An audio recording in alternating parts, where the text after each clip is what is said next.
They say that whenever the Ramayana is recited in its purest form, Hanumanji also visits and sits for the storytelling. So I sincerely hope that he's with us.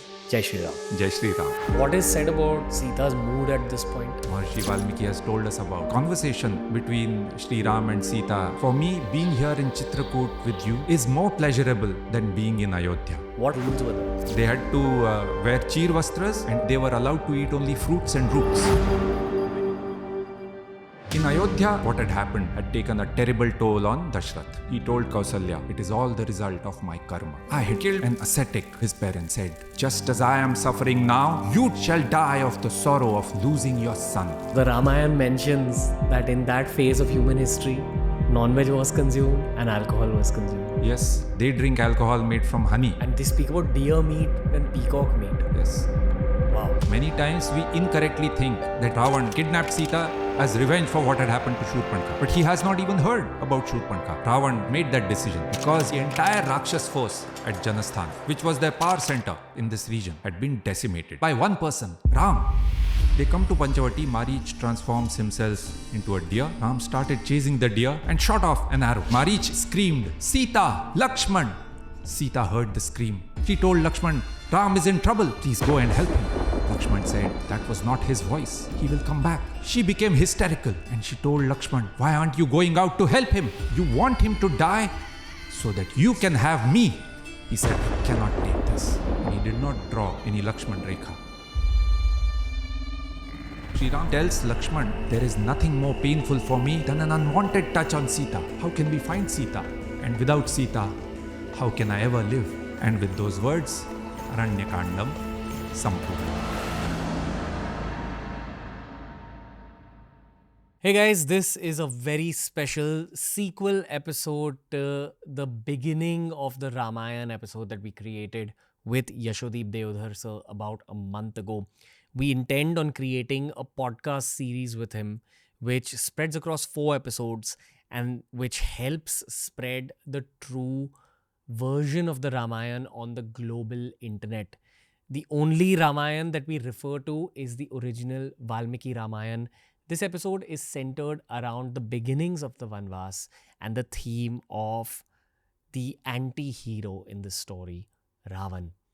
We've deep dived into his character. We've deep dived into details of the story that you wouldn't have heard before.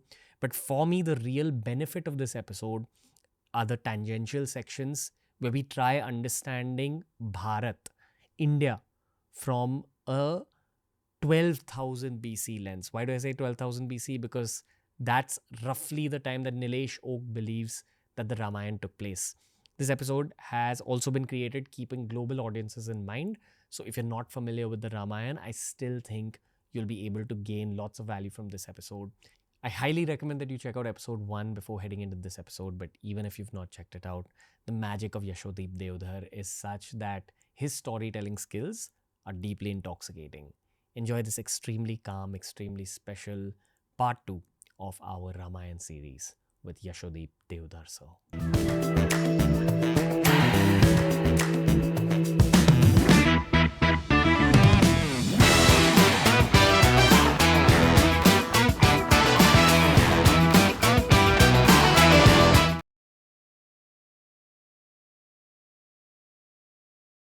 Starting part 2 of the Ramayan with the purest intentions, we have Yashodeep Deodhar sir.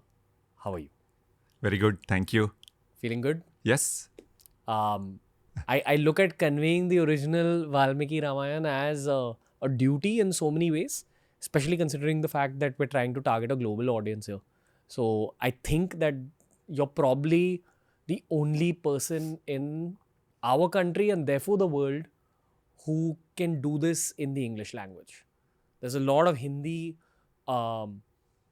retellers of the story, but very few people who can speak in English the way you can. So I think this is global responsibility that we're speaking about here. Thank you. Feeling good? I'll try my best. Okay. Let's begin by kind of reviewing episode 1 just a little bit. There was a lot of people in the comment section who were upset that I was interrupting you at many moments. But in my eyes, I was interrupting you from a perspective of educating a lot of people on the basics of the Ramayana, which we often take for granted in India when we grow up here.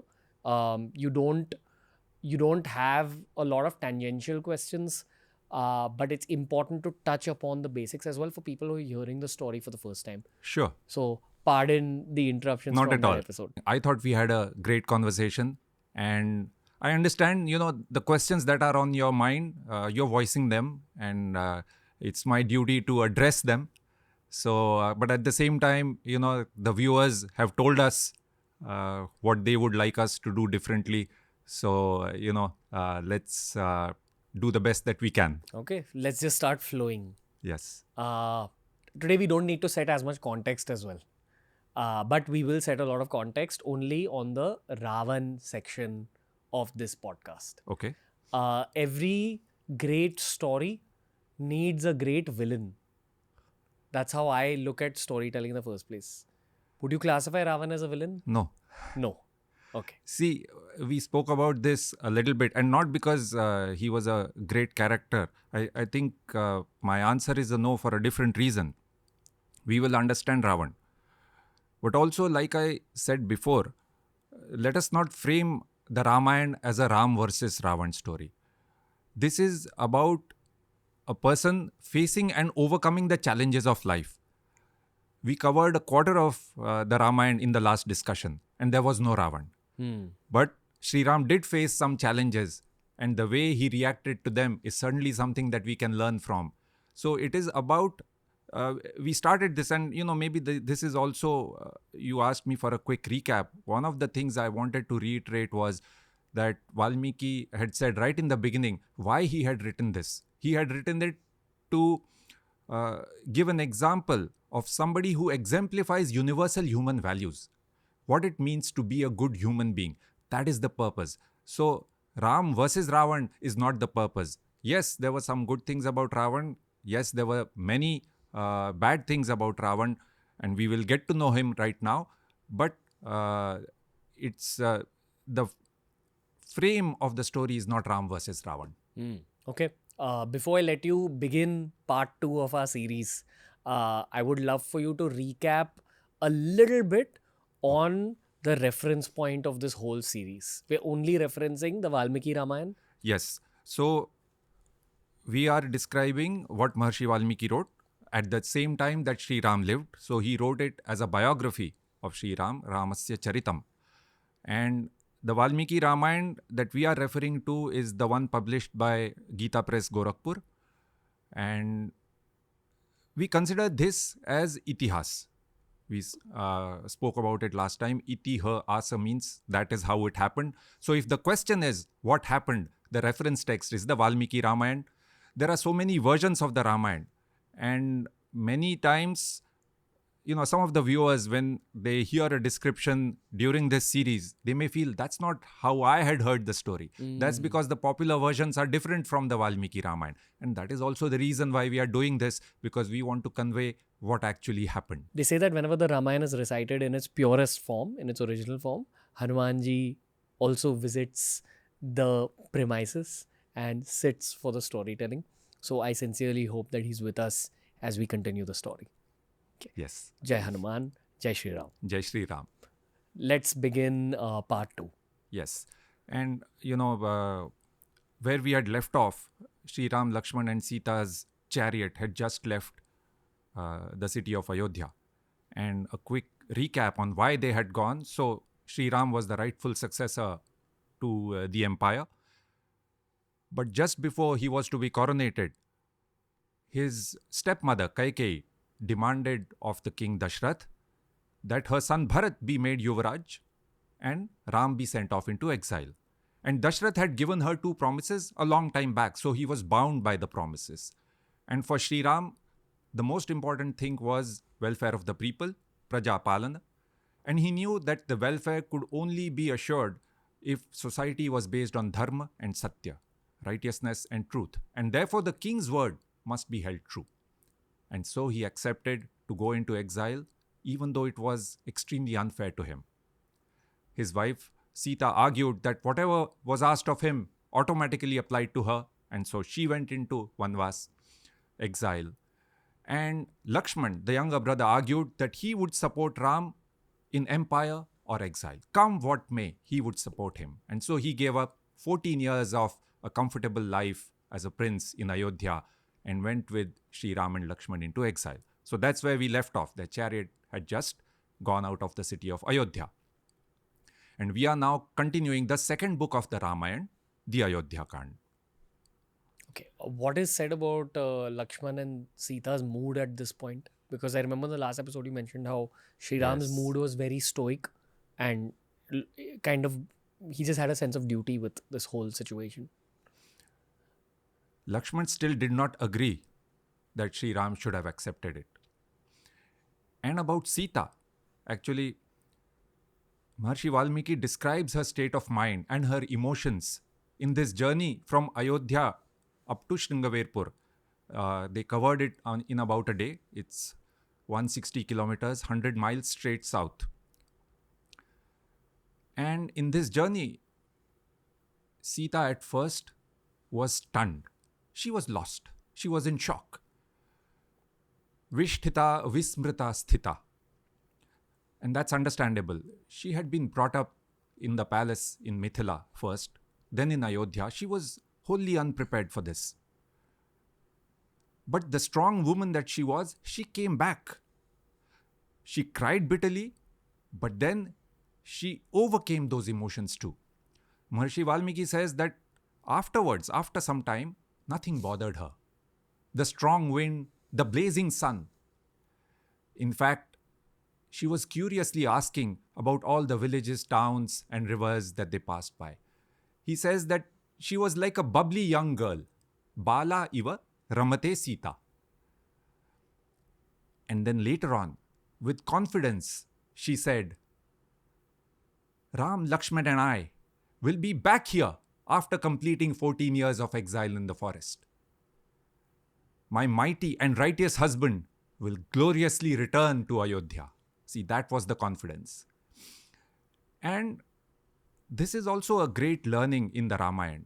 We will find again and again that Shri Ram, Lakshman, Sita, Hanuman, and others in the Ramayana, they are sometimes overwhelmed with emotions, sorrow, hopelessness, even anger. But they always come back from it. They are able to channel their emotions into purposeful action. And this is a great learning, because last time we saw that when Shri Ram was told that he has to go into Vanwas, he said, Eva mastu, so be it. And he accepted it without any anger, without any irritation. But mostly we find that we are not able to do that, right? We face a difficulty in our lives. Yes, we feel sorrow. Yes, sometimes we feel hopelessness. But Maharshi Valmiki is telling us through these characters, that's okay. It is human to feel emotions as long as you can come back from it, as long as you can channel it into purposeful action. So that was Sita's state of mind in the first few hours. Okay. Do you want to talk a little bit about the geography that they're in? Sure. So we are south of Ayodhya, which is in northern India right now. We are heading south up to the banks of river Ganga in this journey. Okay. And that is what they covered and came and rested for the first night near the town of Shringaverpur. In this description, you asked about the geography. This was through the rural parts of the kingdom of Kosal, the Janpad of Kosal. Interestingly, Maharshi Valmiki has described the rural parts also as, life there was full of beauty, prosperity, and culture. Many times we feel that cities are based on exploitation of poor farmers in the countryside. But clearly the Ikshwakus had created a kingdom, an economy which flourished both in the urban center as well as in the rural parts. Okay. And then they came near the town of Shringaverpur. They settled down for the night. Shringaverpur was ruled by King Guha. Guha was a leader of the Nishads. The Nishads were a community of fishermen, and they were also expert boat builders, and they used to help travelers cross over the river in their boats. Guha was a dear friend of Ram. Ramasya Atma Samas Sakha. he came out to see Ram.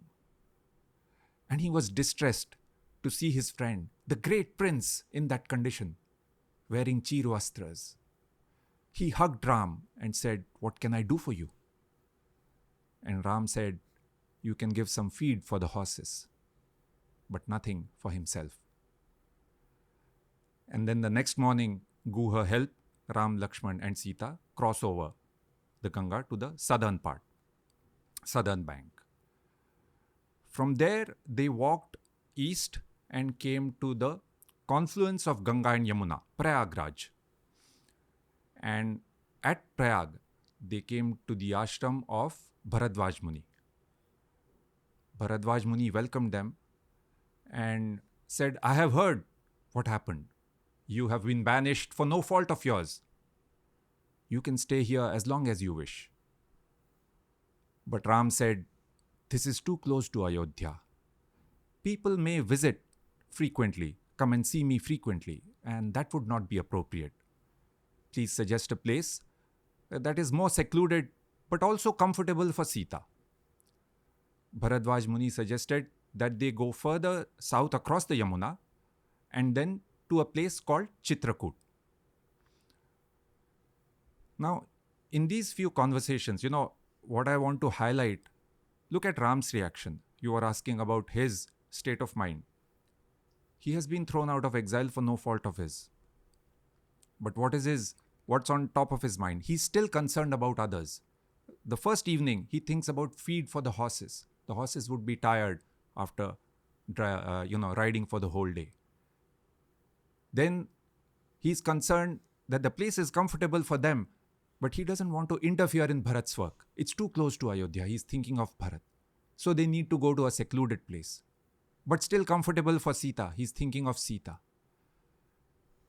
See, Ram's action that we saw in the last discussion, when he accepted exile, was a grand action. All of these are day-to-day actions.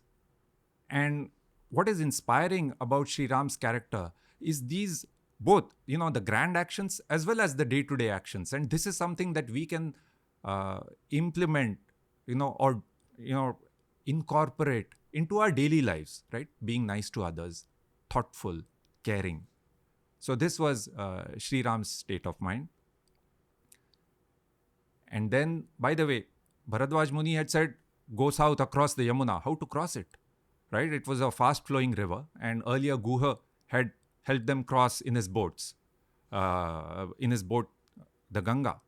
Here Valmiki describes that they made a raft. See, this is now life in the wild. They have their tools, their weapons, and nothing else. So they made a raft using logs of wood and bamboos and covered it with grass, and then used that to go across the Yamuna.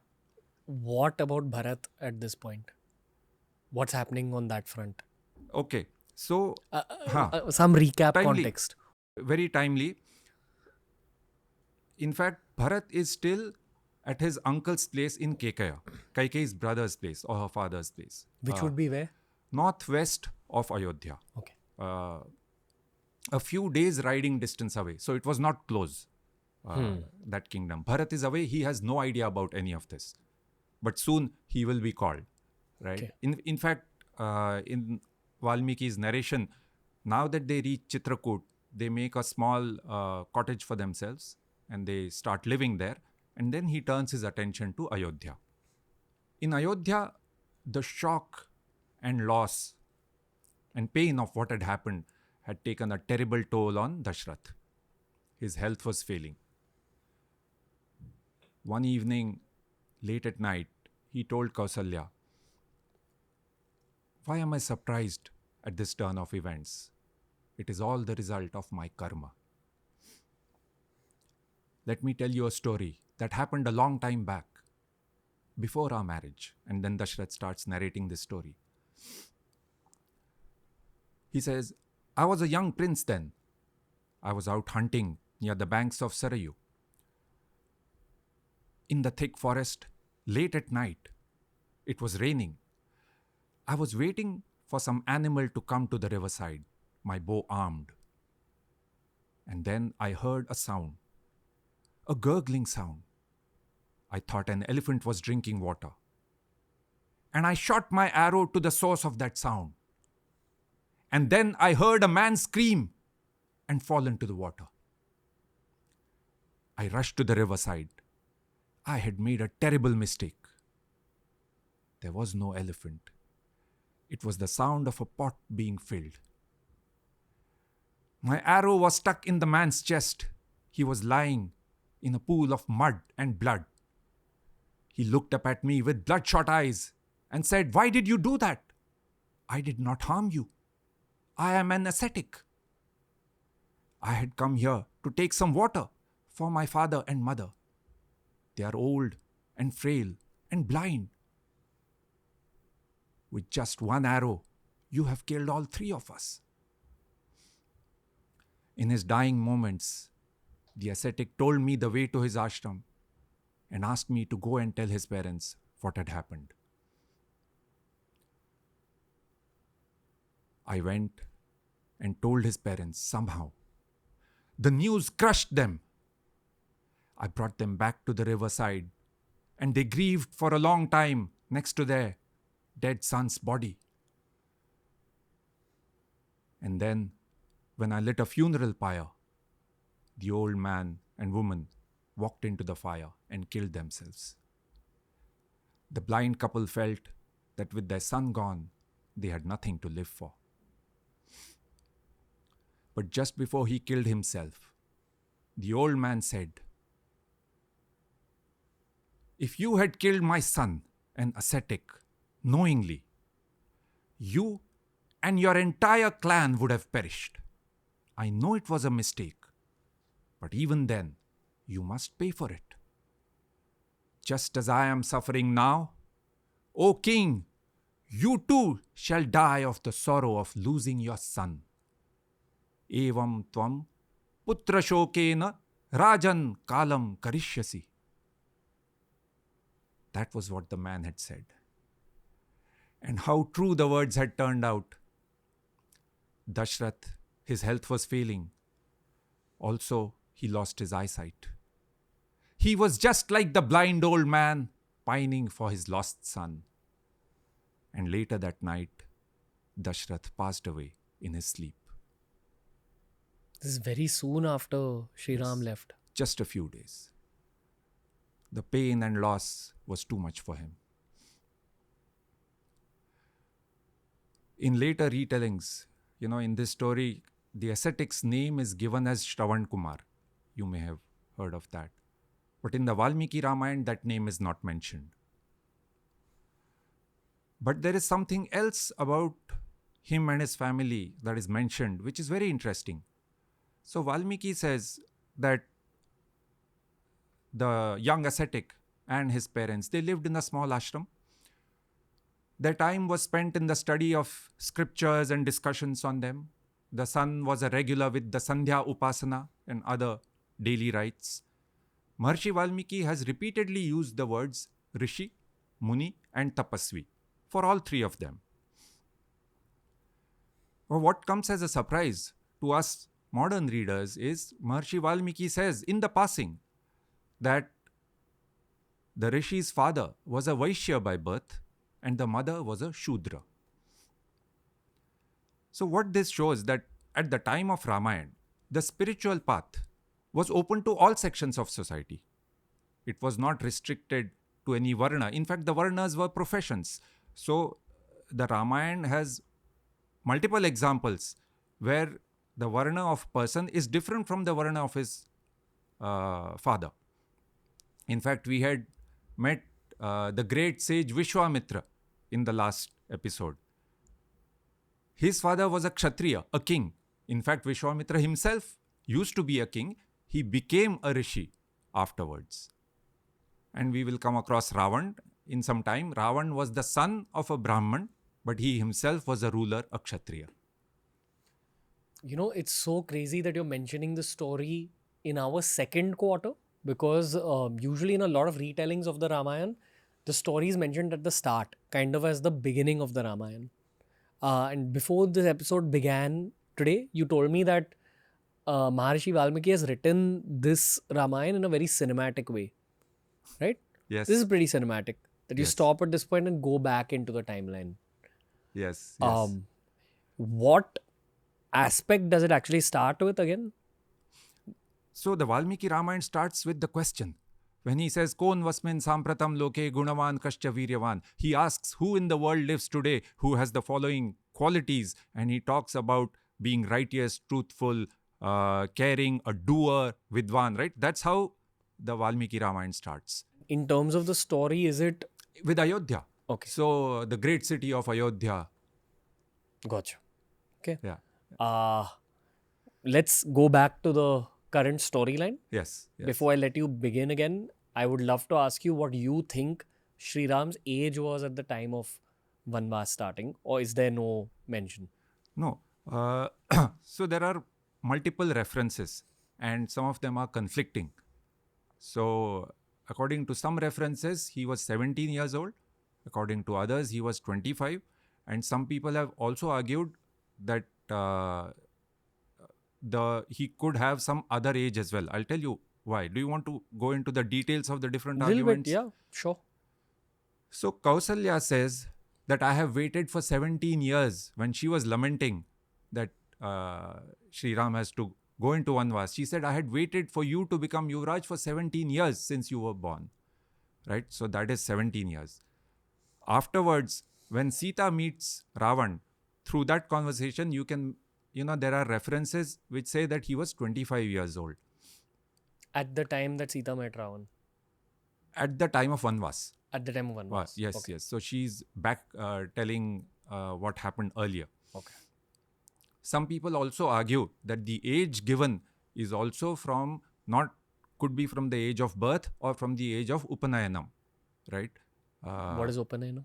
The thread ceremony. Okay. So all in all, we can take Shri Ram's age as approximately 17 years at the time the Vanwas started. Okay. Yes. So where we were, Dasharatha had just passed away and his body was put in a bath of oil to preserve it for a few days because none of the princes were there. Ram and Lakshman were in exile and Bharat and Shatrughan were away. And so messengers were sent to call Bharat and Shatrughan. And when Bharat came back, he went to meet Kaikeyi. And she told him proudly what she had done. She said, I have cleared all the obstacles from your path. And now is not the time to be angry. Take over the empire and lord over the world.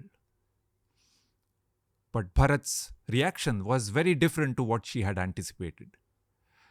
He was wild with rage at what she had done. He said, how could you? I don't want to take over the empire like this. Ram is the rightful successor. He is the eldest and also the most capable. Jeshtha Shreshthascha. And he refused to take over the empire. Bharat said, I will call Ram back and will ever remain his servant. Guru Vasishtha was clear that Bharat should take over the empire. But before that, the king's body was pulled out of the bath of oil. The last rites were done. And then he told Bharat, everything is ready for your coronation. But Bharat said that he would go into the forest and coronate Ram there itself. And in fact, he said, why just me? Let us all go into the forest and get Ram back. And then Bharat announced that a grand new road will be constructed from Ayodhya up to Sringaverpur, on which thousands of people will go from Ayodhya to bring Ram back.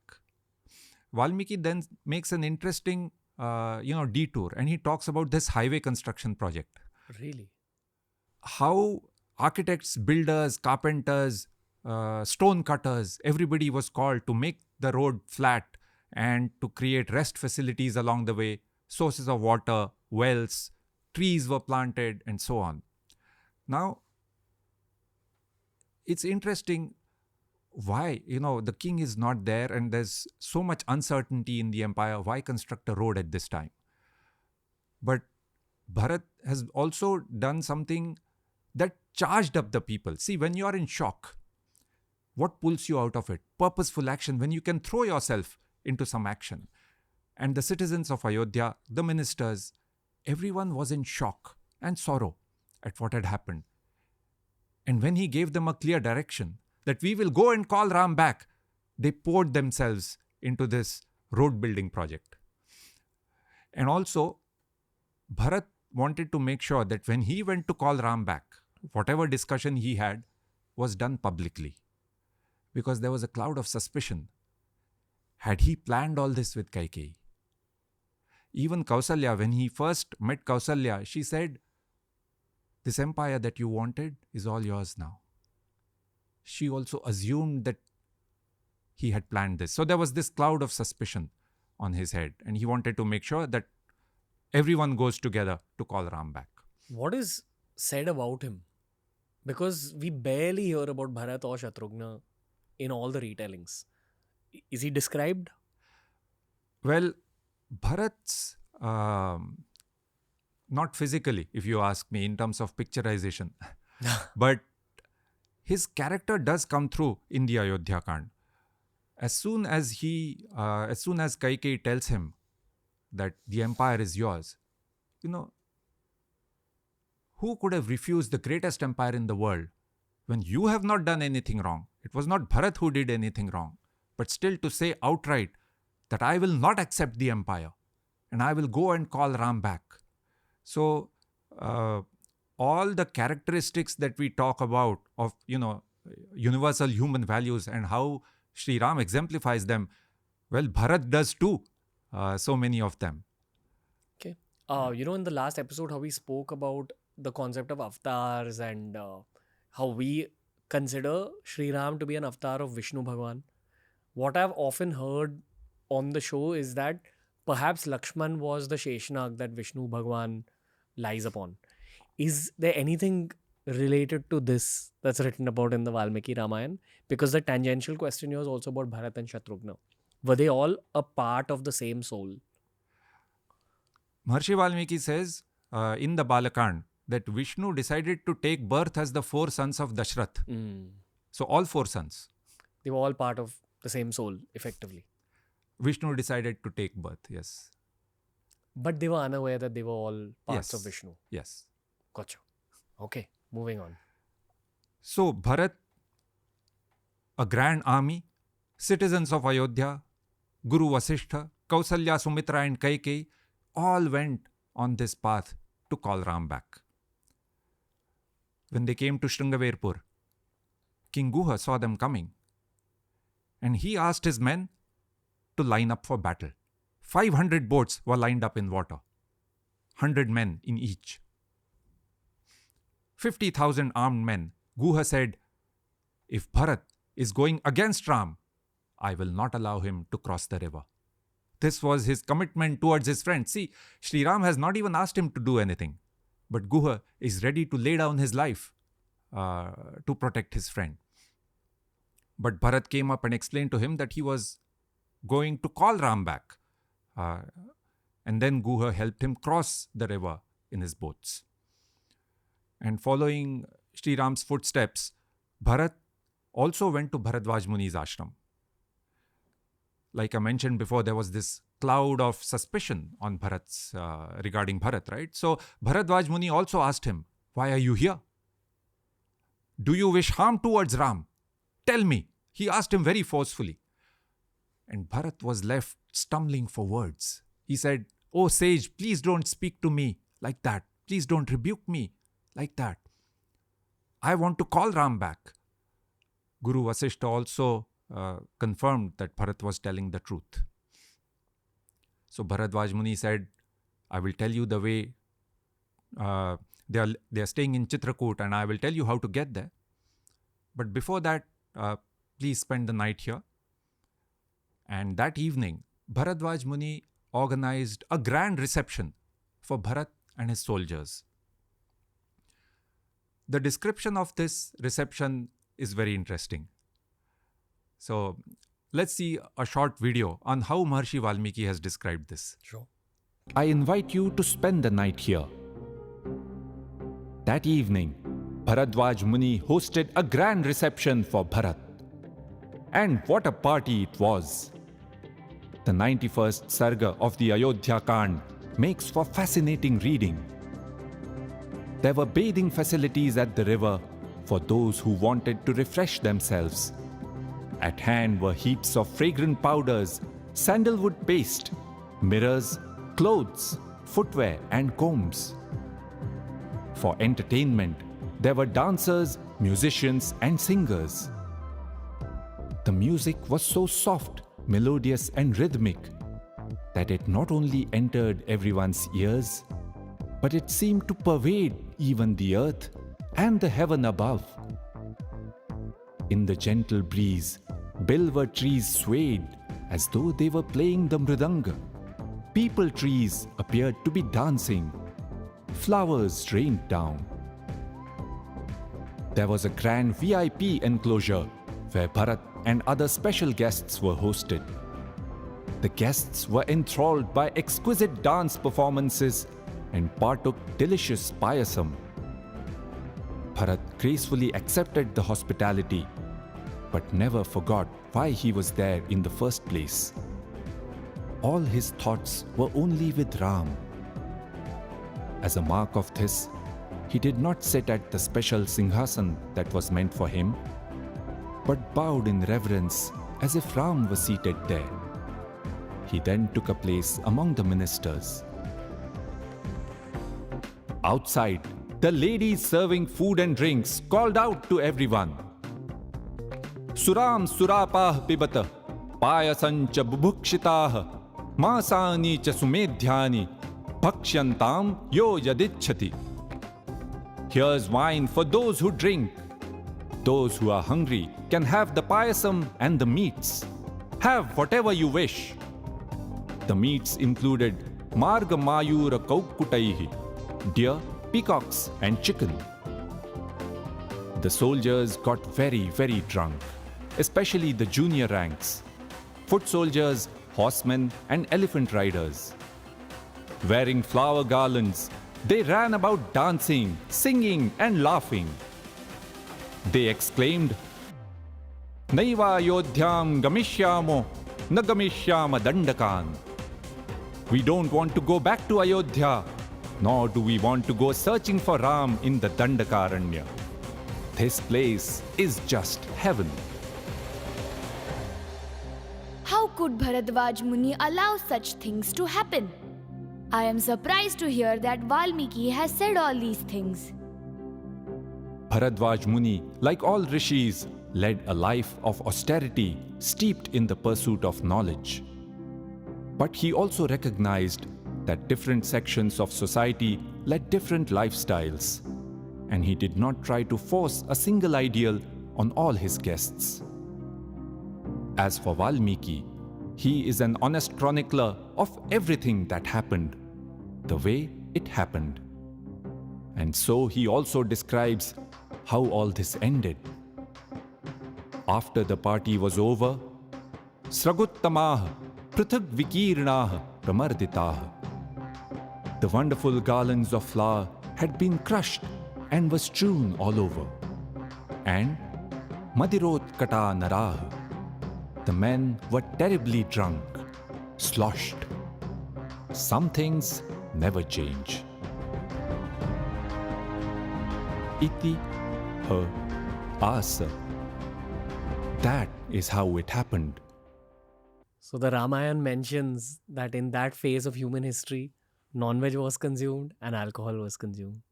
Yes, the 91st Sarga of the Ayodhya Kand. That is incredible. Well, different communities had different habits. What alcohol do you think they were having? See, afterwards there is a description of another, amongst the Vanaras as well, where they drink alcohol made from honey. Really? And this is probably some sort of fermented wine, fruits fermented. Why did the story need a description like this in this much detail? Okay, now interesting. See, Maharishi Valmiki has taken quite a few detours in his narration. For example, there are detours. I didn't cover them. When Bharat was being called, right? Dasharatha had just died and the ministers all got together and they said, there is no king in place. There's a lot of political uncertainty. We must quickly appoint the king. And Valmiki takes a detour and talks about what are the risks of political uncertainty. Arajake janapade. Many shlokas have this. It goes, there's a lesson about governance in the middle of all this drama. So he does take these detours. Now, what is the purpose for this description? Is it just, to give a lighter break to the story? I don't know. In fact, some people have also argued whether this was inserted later on. But even if you go back to the tikas that commented on the Valmiki Ramayana hundreds of years back, this sarga is there as well. Some have argued that perhaps this is a fantasy part of it. But anyway, I wanted to lay it out for you. It's there right now.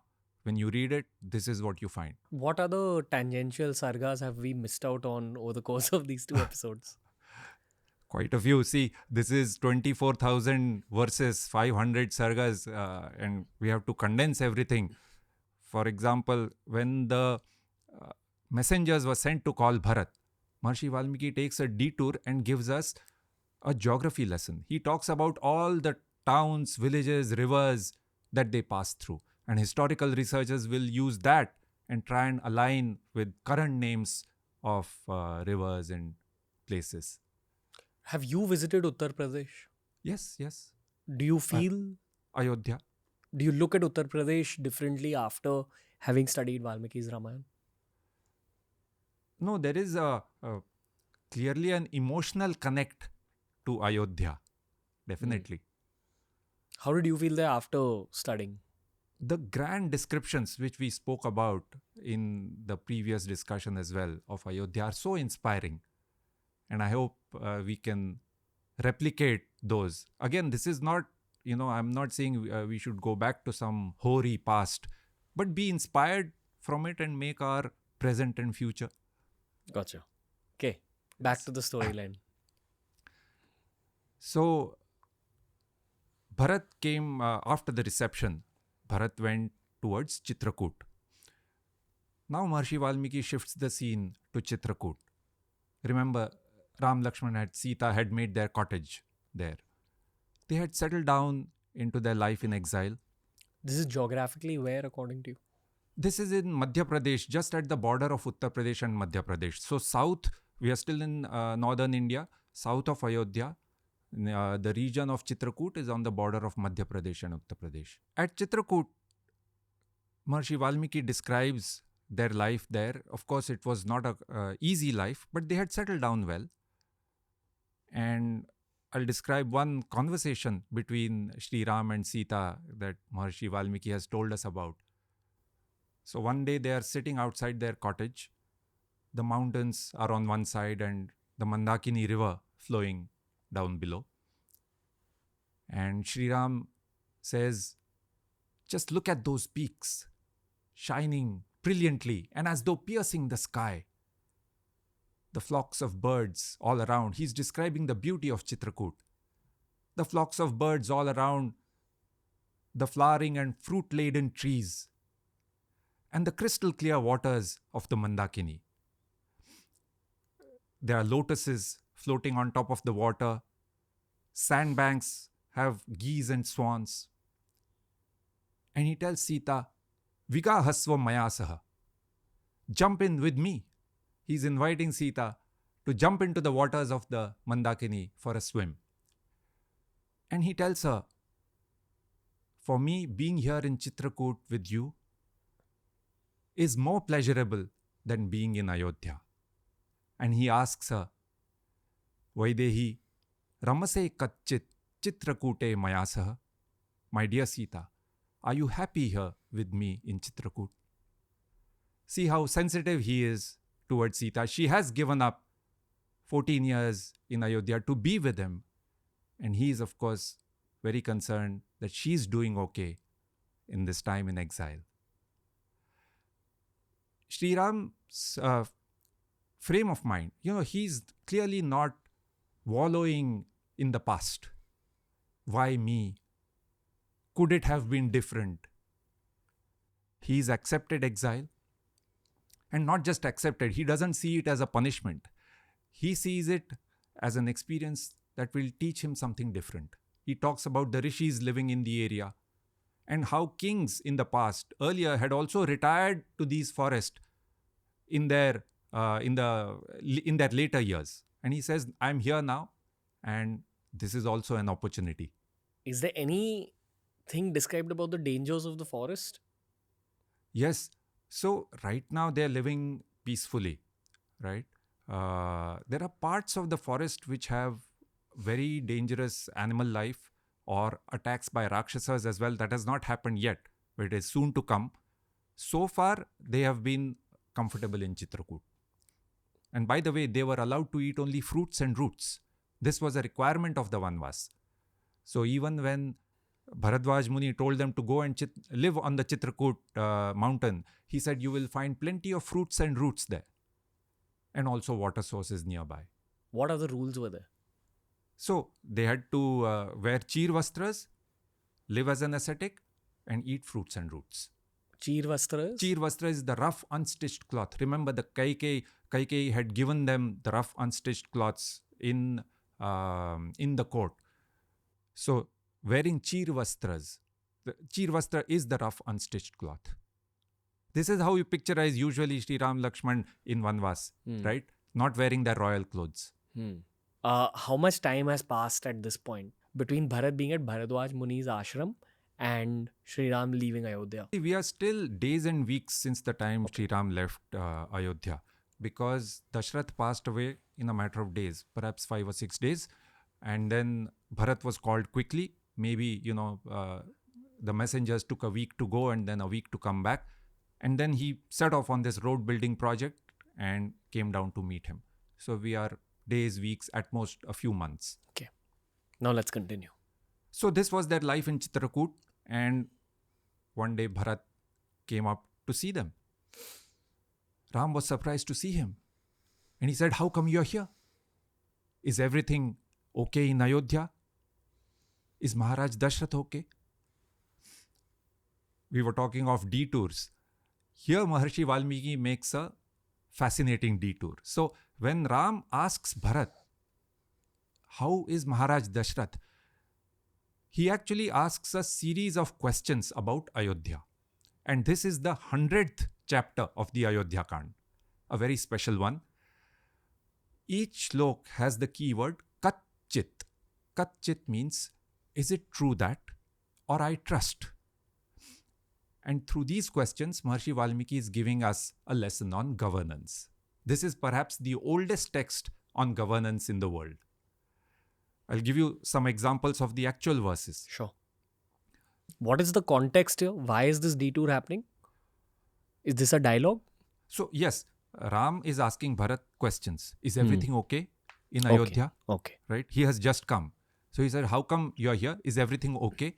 And then he says, is it true that, for example, he's asking, Ayaste vipulaha kachchit alpataro vyayaha. He says, I trust that the revenues of the state are abundant and the expenditure much less. In other words, are you running a budget surplus? I hope this is not a deficit. Even today, many of the top economies run budget deficits. So there are a series of questions about the finances of the state. He says, Kachchit, I trust that expenditure is not wasteful. Kachchit, I trust that you are not doing overtaxation and that the revenues are based on a strong economy. And he asks about all different parts of the economy, farming, cattle rearing, trade. Wow. About farming, he says, I trust that farming is, the farmlands are irrigated and not dependent only on rainfall. Right? So, depth of questions. He asks him about the justice system. I hope the judges are not biased and that cases are judged based on merit and not whether a party is rich or poor. Interestingly, he says, I trust that not a single innocent person is ever punished. But if there are criminals who are caught red-handed and against whom there is sufficient evidence, then I trust they don't go scot-free. So it's a fairly long chapter, in terms of a detour. He asks about Bharat's top team. right? For any leader, the top team is very important. So he asks about his ministers, the military generals, ambassadors. For example, he says, I trust that the ambassadors are well informed, fast learners, and are able to convey a message without distortion. Yathoktavadi. So, very specific questions. Even about his personal habits.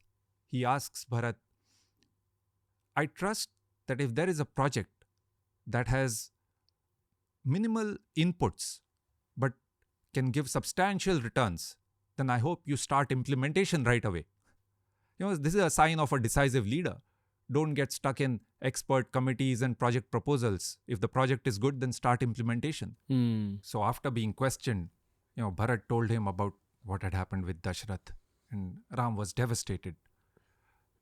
Ram, Lakshman and Sita grieved together, and then they performed the rites of Jalanjali and Pindadan for Dasharatha. And then, by that time, the others had also reached. See, Bharat had come up earlier to the cottage, and now Kausalya, Sumitra, Kaikeyi, Guru Vasishtha, some prominent citizens, everyone came up to the cottage. And then they sat down for the purpose for which they had come, which was to try and convince Ram to come back. And what happened next is perhaps a unique event in history. It was a debate. It was a debate between two princes, Ram and Bharat, where both are arguing that the other is the rightful successor. See, in history, we have many instances of princes arguing, sometimes even with their weapons, that who should be the king. Both, each one wants to be the king, and they argue or decide it with or without weapons. But here both are arguing that the other is the rightful successor. This was the debate. So they sat down, and Bharat made his... right away he said, first of all, that I had nothing to do with Kaikeyi's demands. I condemn them. And Shri Ram said, I never doubted that. Then Bharat makes his argument. He says, this kingdom was given to me because of my mother's demands. I am now giving it to you without any encumbrance. It is yours. You were asking me about Bharat. This brings out his character, right? He says, I give it to you. And he says, I am as capable of walking in your shoes as a donkey is capable of walking like a horse. Gating khara ivashwasya. In other words, he was saying, no one can take care of this empire like you. Please come back. The people that had gathered there said, Sadhu, Sadhu. Yes, yes, bravo. They were all in support of Bharat. Shri Ram made the simple argument.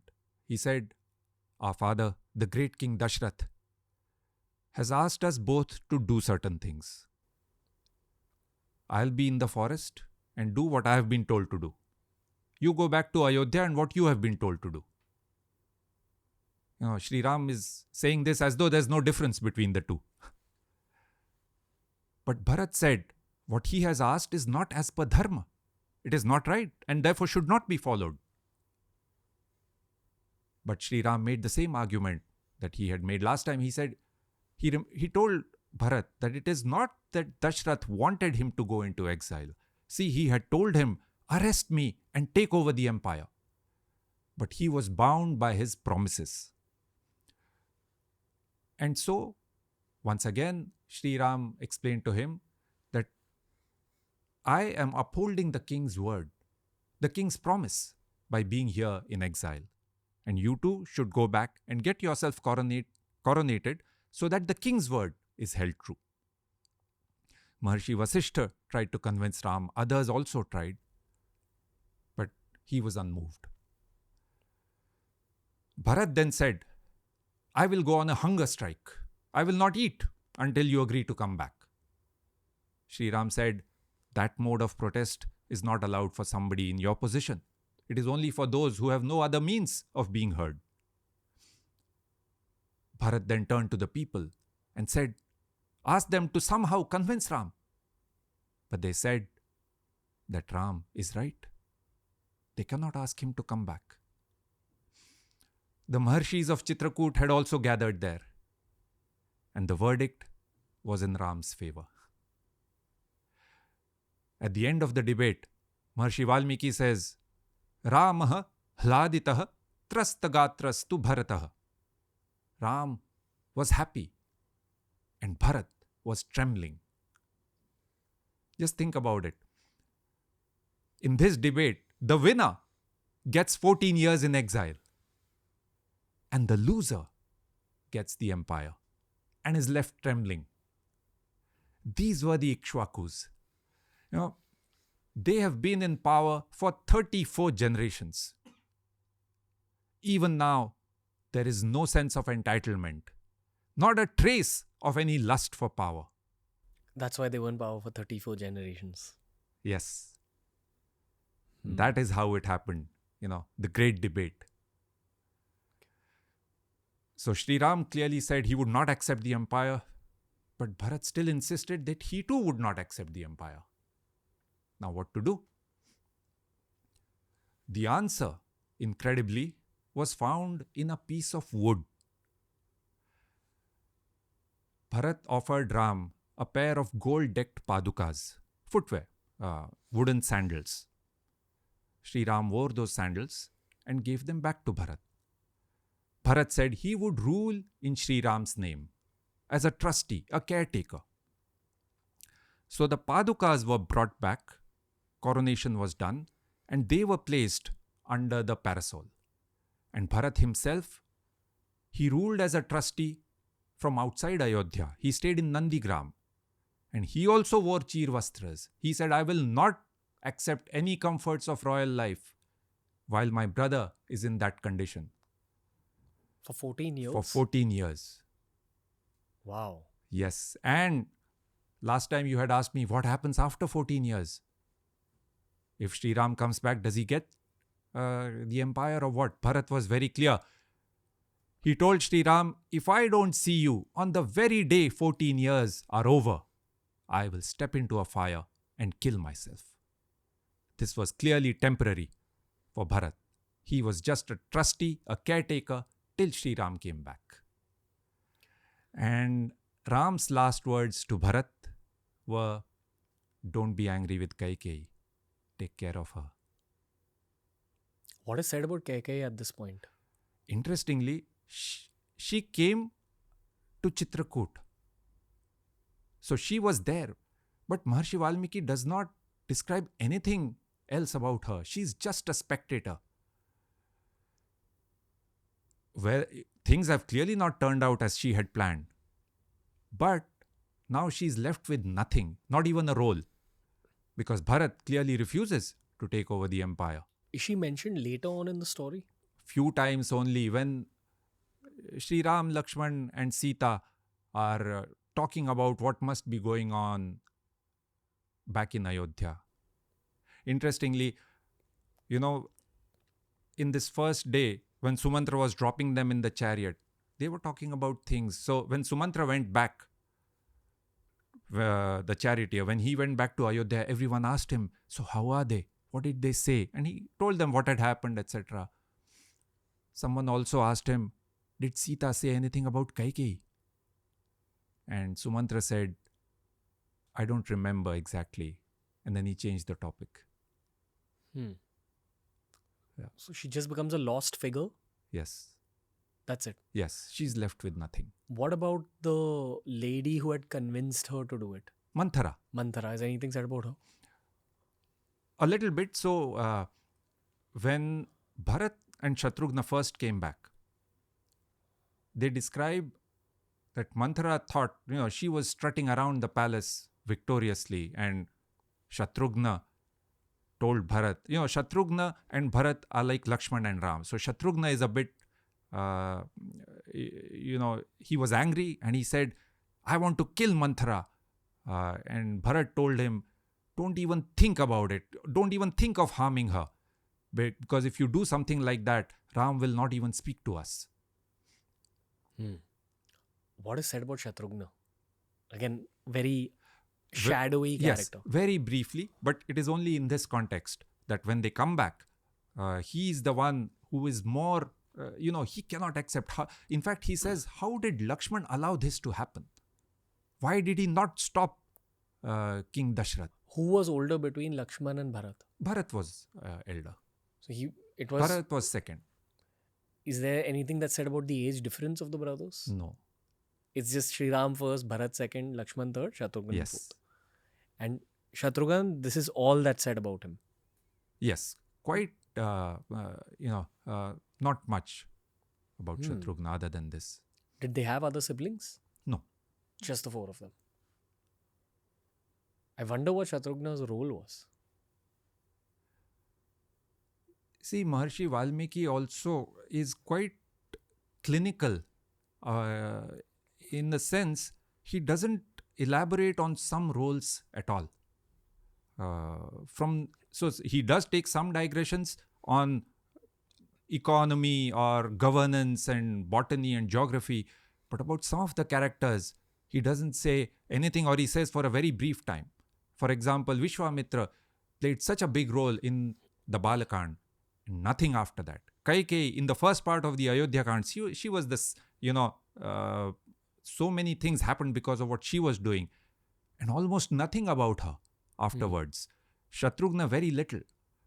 Many people also ask about Urmila, Lakshman's wife, and how did she feel when they had to go into Vanwas? Was she also Sita Ma's sister?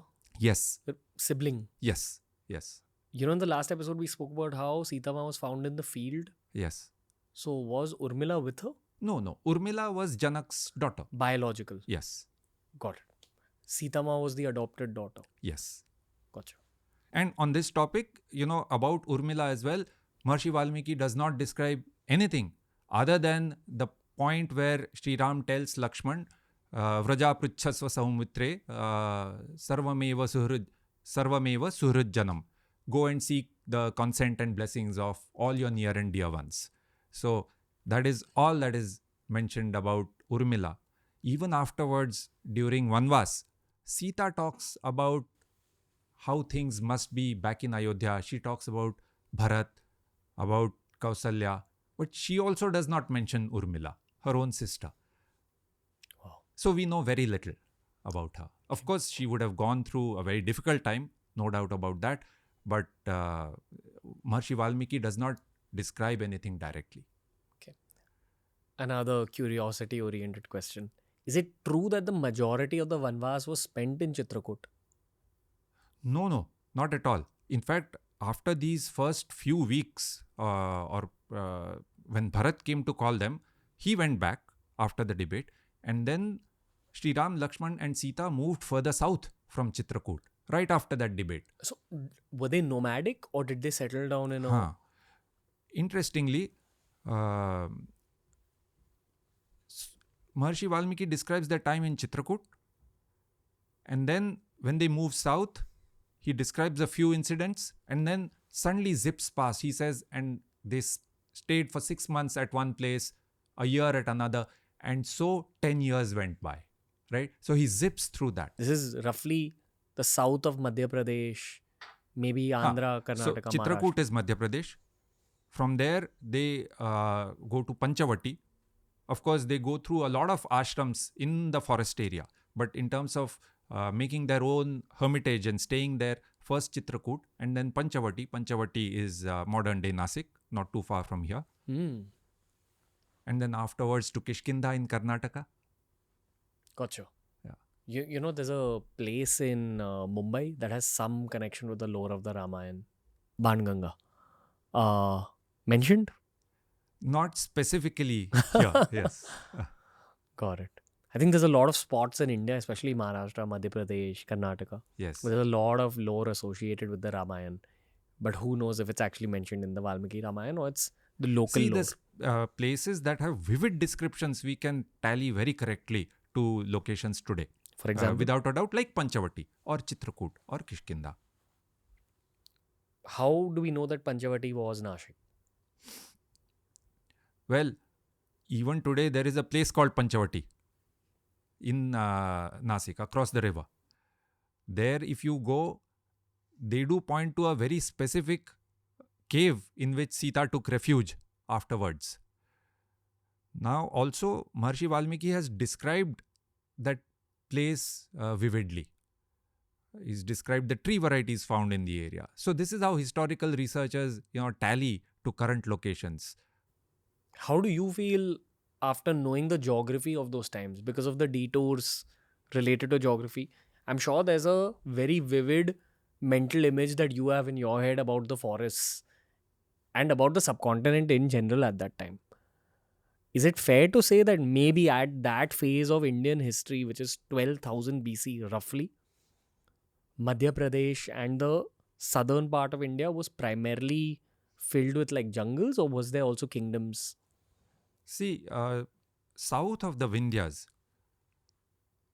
there are references to some urban settlements, but largely it was forested south of the Vindhyas. And that is also understandable because in the northern plains, we have perennial rivers. Ice from the Himalayas gives water throughout the year, whereas in the south, it is only rain-fed. Gotcha. Mostly jungles. Yes. Okay. Except, some cities will come across them, Kishkinda in some time. Okay. Right. So we are about the end of the Ayodhya Kand here, the second book of the Ramayana. After the discussion, Bharat goes back to Ayodhya. He settles down in Nandigram. And Shri Ram, Lakshmana and Sita come further south into the Dandakaranya, the Dandak forest. The last verse of the Ayodhya Kand, Maharishi Valmiki says that Shri Ram, together with Lakshmana and Sita, entered the great forest, and it seemed as though the sun had entered a forest of clouds. It's beautiful imagery. The sun, Shri Ram, is gone. Ayodhya will now be in darkness till he comes back. And that is the end of the second book, Ayodhya Kandam Sampurnam. Is it a peaceful end or is it a little morose? It's, it's peaceful because the Rakshas attacks have not yet started. And they are about to start in the next book. Where do we begin this next section? So we finished the Ayodhya Kand and now we begin the next book of the Ramayana, the third book, Aranya Kand, the book of the forest. Ayodhya Kand was the second book. Yes. Right? In all the books, do you feel a different energy, for lack of better words? Very much. In fact, Ayodhya Kand was very dramatic. Remember, Balakand had a mix of, stories that spanned a long time. We spoke about the birth of Ganga and, hundreds of years and stories over a large area. And Ayodhya Kand was about only what happened in Ayodhya over a very short period and then later on in Chitrakoot as well. So very dramatic. And now Aranya Kand, we will meet Ravan and some action scenes. Okay. This is where the plot thickens. Yes. Right? Yes. I think the plot was set in the Ayodhya Kand. The context was set in the Balkand. And here the actual plot thickens. Let's talk about the first few stanzas of the Aranya Kand. What is the context setting within this book? Soon after they enter the forest, they come to a part of the forest where there are signs of danger. So clearly, this ominous feeling that something is going to happen starts. The broken branches lying around, creepers are mangled. And suddenly a huge Rakshas comes out of the trees. He grabs Sita and steps back. And he tells Ram and Lakshman, "My name is Viradha. And this beautiful woman will now be my wife. And I will kill you too." Ram and Lakshman quickly fire off some arrows at Viradha. He is injured and Sita manages to get away. Viradha is wearing tiger skin, which is covered with flesh and blood. He is very ferocious. He has a spear with spiked animal heads. And he gets ready to throw the spear, and Ram fires an arrow at the spear and breaks it. And then Viradha simply charges onto them. He rams onto them. He's physically very strong, very bulky. And earlier you had asked about, the different types of fight sequences. So far we've seen bows and arrows and things being thrown by Tataka and Marich and Subahu. But now this is a hand-to-hand combat. because Viradha simply charges onto them, and he's so bulky, Ram and Lakshman are on two sides, he almost lifts them off their feet. Ram and Lakshman decide to take a few steps back. Sita thinks that they're losing. She starts to scream. But it's a tactical few steps back. In a coordinated way, they turn around and break his shoulders. And then Ram and Lakshman punch and kick him, lift him off the ground and smash him down. And they do this again and again till he's dead. In his dying moments, Virat tells them that he was not always a Rakshas. He had been a Gandharva earlier. Remember, Tataka was born in a Yaksha family, became a Rakshasi. Viradha too was born a Gandharva, became a Rakshas. Clearly, Rakshasas were not a different race. Let's pause it a little bit here and break down the word Rakshasa. Also break down the word Gandharva, Yaksha a little bit. Yes, so these are different communities. Yaksha community was very wealthy. Gandharva community was very proficient in the arts, music and dance. And Rakshas was the community of Ravan, whom we will meet shortly. And at the time of the Ramayana, the Rakshasas were defined by their violence and brutality. I've had some Tantra-oriented episodes where we've spoken about Yaksh and Gandharvs. And at least I've been told on those episodes that these are the names of higher beings. Like in other faiths, they believe in angels. Somewhat the equivalent of that. I just question that in the Treta Yuga, which is when the Ramayana happened, did the Yakshas and the Gandharvas occupy parts of earth as well? That's my kind of question. Yes, and I'm giving you the descriptions as they are in the Valmiki Ramayana, and we have to understand them. So clearly here's a Rakshas who is telling us that he was earlier a Gandharva. Right? So they were a community occupying the land like other communities at that time. Okay. What do you feel about Rakshasas? Are they human beings? Yes. You think they're human beings? Yes. For example, the fact that other people become Rakshasas. Ravan was born to a rishi. Now, clearly, we are talking of humans. People of Ayodhya were born to rishis. Vanaras, some of the Vanaras specifically, we had this conversation before we started the series, a long conversation on the Vanaras. And I'd given you a specific example also of how some Vanaras were born to rishis. So we are talking of the same species from a biological point of view. Why do you think this story of Viradha is mentioned at the start of the... It sets the context because their period in the forest is going to be defined by, there is a build-up of a clash between the Rakshasas and the rest of society. Gotcha. Okay.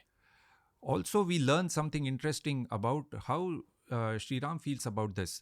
When Viradha first grabbed Sita, about this he tells Lakshman, Parasparshat tu vaidehya na dukkhataramasti me, pitur vinashat saumitre swarajya haranat tatha.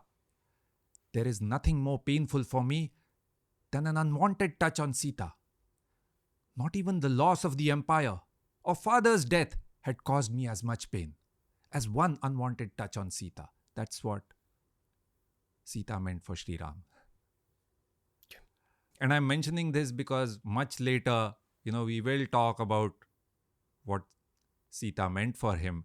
We had this discussion earlier about Agni Pravesh, Agni Pariksha, etc. But for this series, that's yet to come. Okay.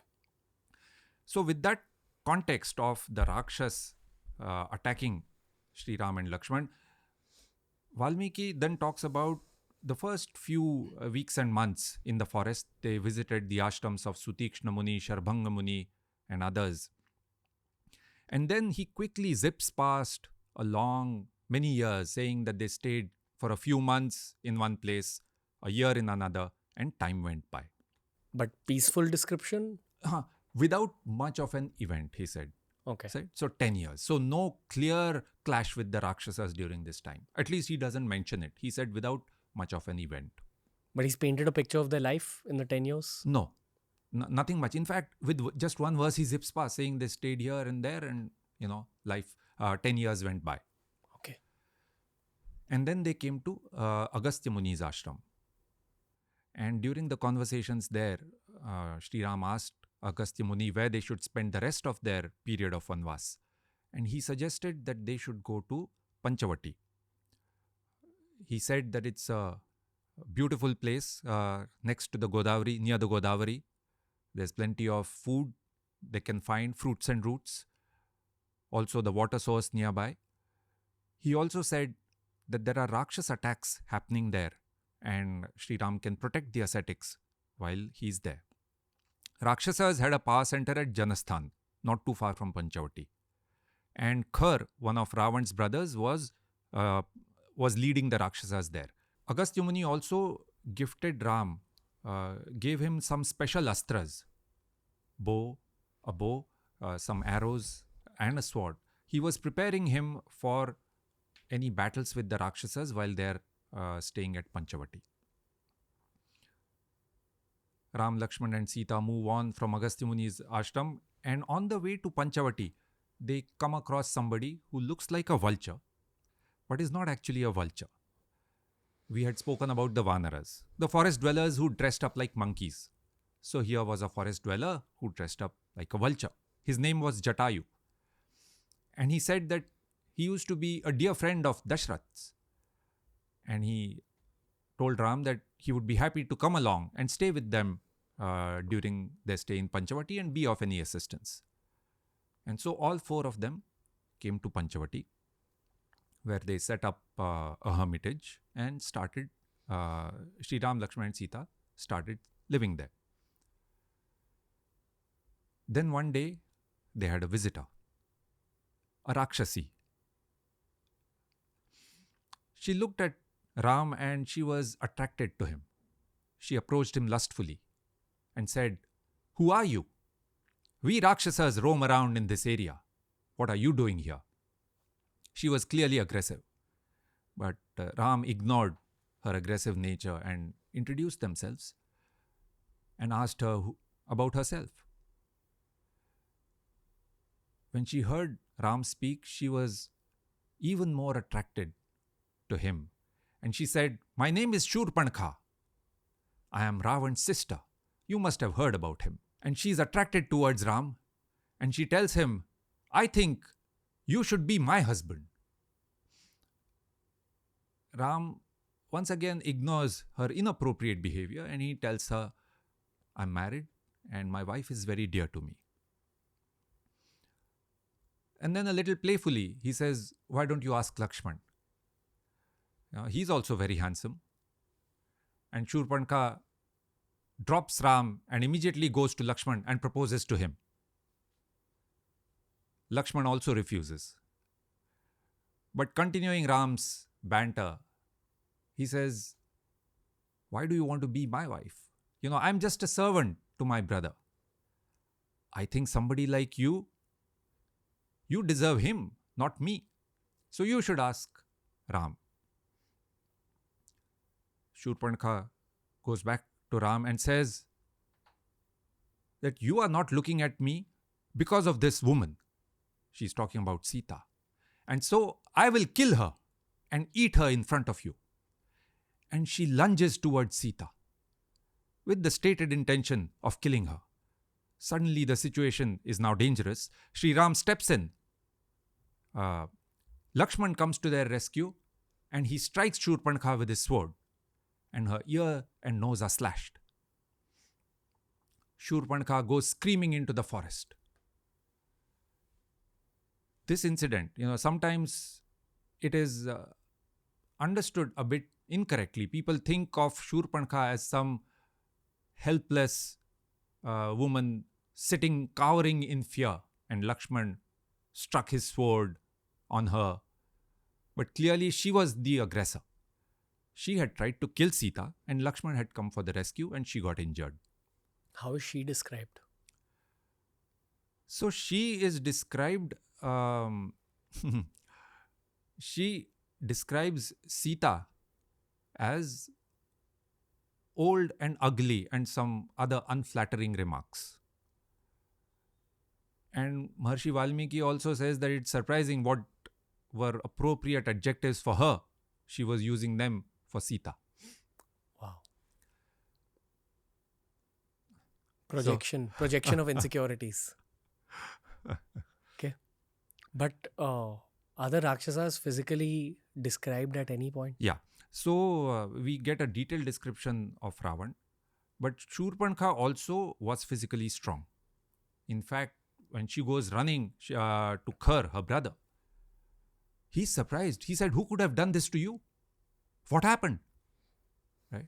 So she was strong. And if she attacked Sita, there was a clear danger for Sita when Shurpanakha attacked her.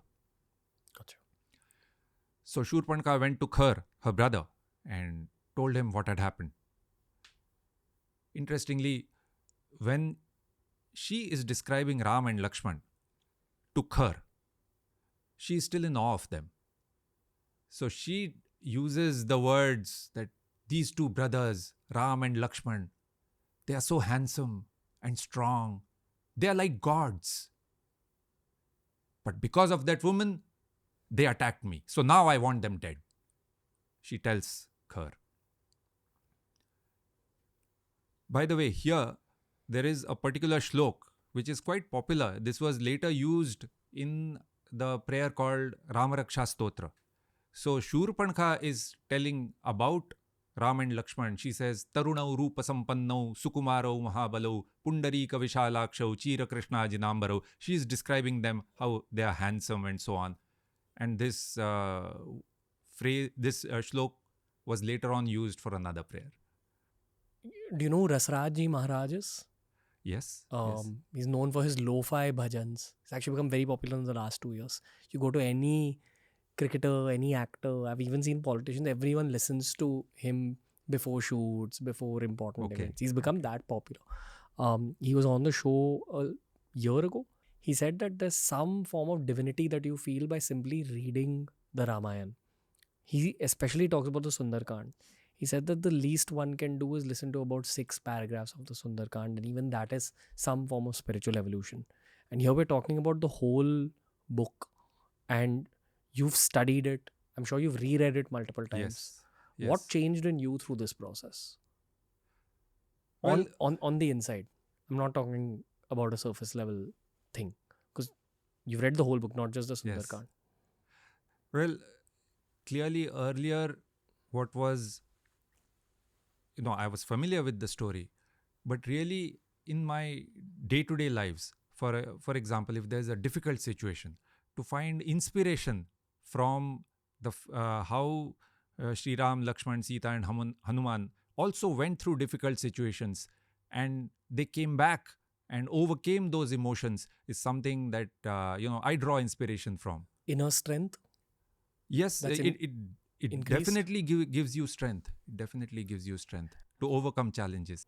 You're probably one of the most humble people I've had on the show. And I look at that as an outcome of you having studied the Ramayana this much. Some deeper level of humility is there that I think people understand through your voice. Do you think that's come from your process of studying? I'm sure there is only benefit to studying this. And if, a casual reading gives so much benefit, then surely a deeper study gives even more benefit. Do you think that there's more for you to understand even today? Definitely. Again, because I find that even my understanding, that I'm always learning something new. I'll give you an example. We spoke earlier in this conversation only about how Sri Ram's character in his everyday interactions is inspiring, whether it is feed for the horses or will Sita be comfortable there, or what about Bharat, etc. That's not something that I had noticed in the first reading. So I was more interested, for example, in the bigger dramatic events that were happening. And how many times have you read it? Well, not you could say overall perhaps 2 or 3 times, but not cover to cover every time. For example, I would just go and read the Aranya Kand, right? If that is the topic for study at that time. Okay. Yes. Do you dream about the Ramayana? at night sometimes? Well, it is always on the mind. Okay. Have you seen things in your head? The purpose is day-to-day behavior. Right? Okay. So, can we be better in our day-to-day interactions, in our relationships, do the right thing, be righteous, humble, truthful? So, I just keep the focus on that. Okay. Yeah, Okay. One last question. sure. Is the book still unlocking its mystical layers to you? It is unlocking its teachings all the time. There's still a lot that's coming your way. Oh, yes. Oh, yes. Okay. Let's move on. So Shurpanakha went running to Khar, and Khar decided to attack Ram. He sent off 14 of his warriors with Shurpanakha to attack Ram, but they were finished off in no time. Shurpanakha went running back.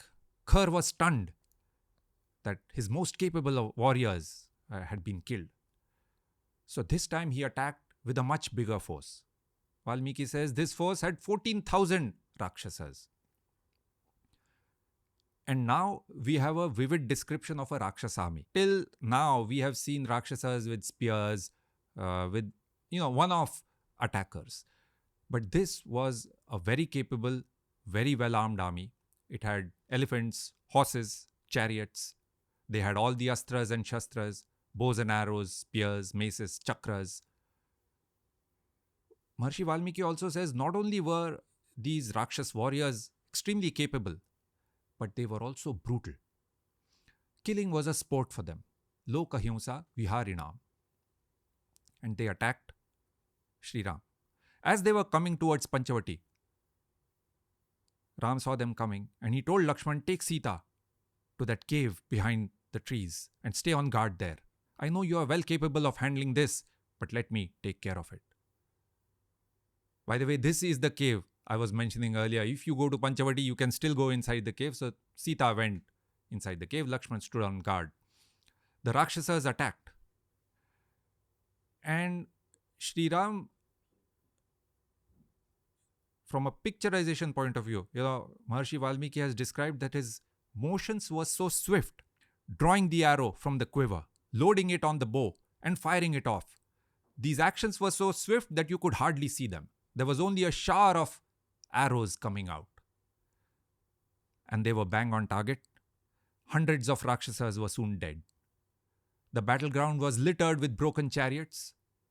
Ram was also hurt, grievously hurt.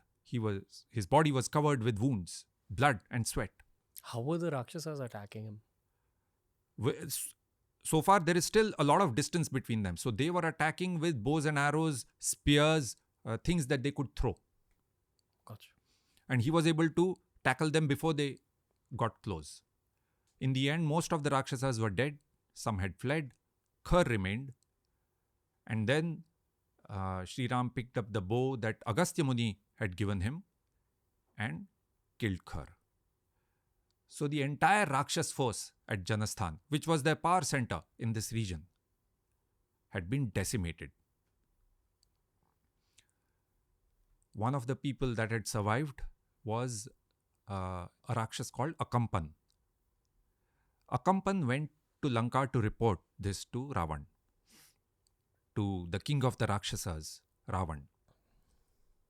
He told Ravan that his forces at Janasthan were all destroyed.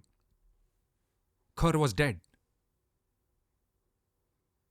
Ravan exploded in anger and he said, Kena Janasthanam hatam mama.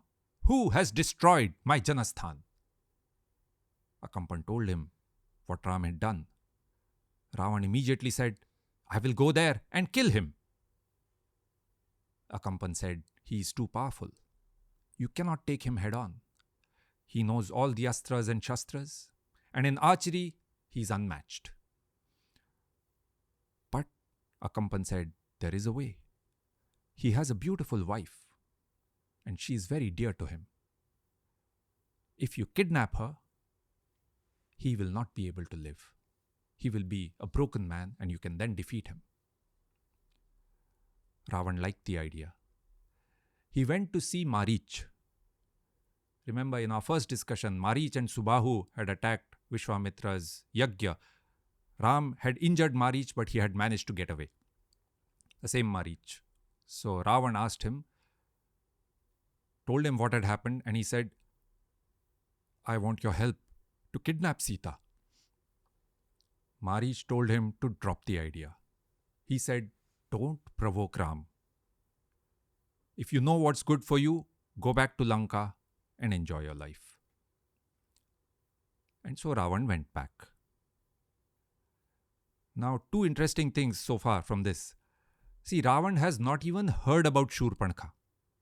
Many times we incorrectly think that he kidnapped Sita as revenge for what had happened to Shurpanakha. But he has not even heard about Shurpanakha, and he's made that decision to kidnap Sita. And why? Because he wants to take revenge at Ram. So clearly he thought of Sita as a tool of war, something to be used. He saw nothing wrong in kidnapping a man's wife because he had a battle with the person and he couldn't take him head on. So that was Ravan's intent. At what point is the description of Ravan given in the whole book? Right at this point. Okay. Right at this point, because when he goes back, soon afterwards, Shurpanakha comes to meet Ravan. And now Maharshi Valmiki describes his majestic presence.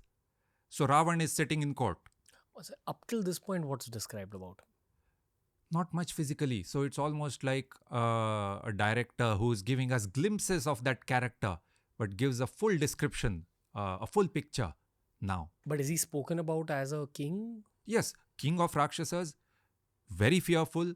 In fact, Valmiki has used words like even the ocean out of fear became silent. The waves of the ocean became silent because of Ravan. So a very powerful, fearful person. That's it. Yeah, not so much physically so far. And now the physical description is coming. Okay. But what are we supposed to fear about him before the physical description? So I didn't go through this in detail. During their stay in Vanwas, when they went to different ashrams, the rishis told Ram clearly that the Rakshasas are slaughtering us. So the encounter with Viradha was not a one-off incident. The Rakshasas were repeatedly attacking the rishis. They were killing them mercilessly and they were helpless because they did not carry arms. And they pleaded with Ram, please do something about it. There's no one else we can turn to. And the kingpin of all this massacre was Ravan. There is a point in which the rishis point to a mountain of dead bodies and bones. People that the Rakshasas have killed. Got it. Okay. So Ravan was sitting in his court. Shurpanakha comes in and Valmiki describes Ravan now. Vyumshad bhujam dashagrivam darshaniya parichhadam. He was a sight to see, with 10 heads and 20 arms. A huge body covered with battle scars, lavish clothes. He had all the signs of royalty. And he was sitting regally in his court. Now, many times, this 10 heads is something that we picturize for Ravan, right? Today you ask any child to draw a picture of Ravan, it will be usually 10 heads in a straight line, 1 head in the middle, 4 to one side, 5 to another. So, in this description, Valmiki has said 10 heads. But there is also another description later on.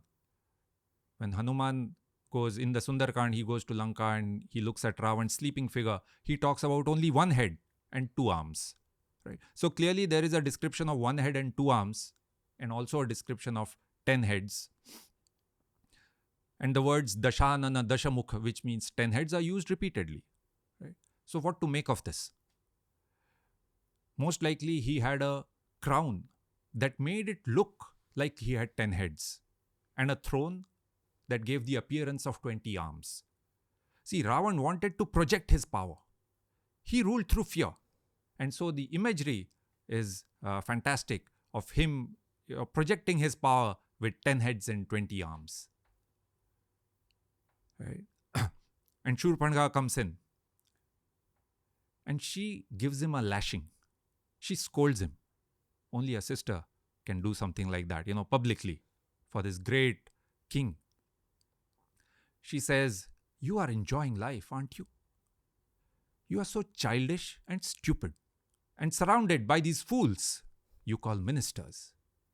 Do you even know what's happening in the world? Your forces at Janasthan are destroyed. Khar is dead.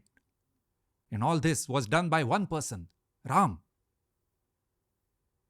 Ravan then asks, "Who is this Ram?"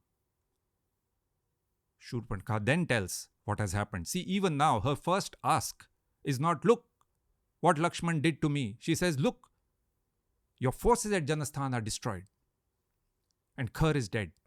That is why she wants Ravan to take revenge. So when Ravan asks her, "Who is this Ram?" Shurpanakha describes what happened. She also mentions that she managed to get away alive only because she was a woman and Ram was hesitant to kill a woman. And she also lies blatantly about the reason why all this started. So she said, "Sita is the most beautiful woman in the world. I think she should be your wife. I was trying to get her for you, and Ram and Lakshman attacked me." Right? So she gives this lie, and then she says, "Now your forces are all destroyed. Khar is dead. What are you going to do about it?" She also tells him the same thing, what Akampan had said, that you should abduct Sita. And Ravan thought about it for a while, and he came to the decision that he will kidnap Sita. That would serve two purposes. One, he would get the most beautiful woman in the world as his wife. And secondly, it would weaken Ram, his enemy, for what Ram had done at Janasthan. Ravan went back to Marich and said, this time, he said, "Look, Marich, I want to kidnap Sita. And you are a master of disguise. You need to help me. You turn yourself into a deer and you attract Sita's attention. Sita will then ask Ram and Lakshman to get the deer. And then you slowly draw them away from the cottage. When Sita is alone, I will go and kidnap her." Valmiki's description is very interesting then. He says, Marich looked at Ravan without blinking, as though he were dead. He licked his lips and said, "You don't know Ram."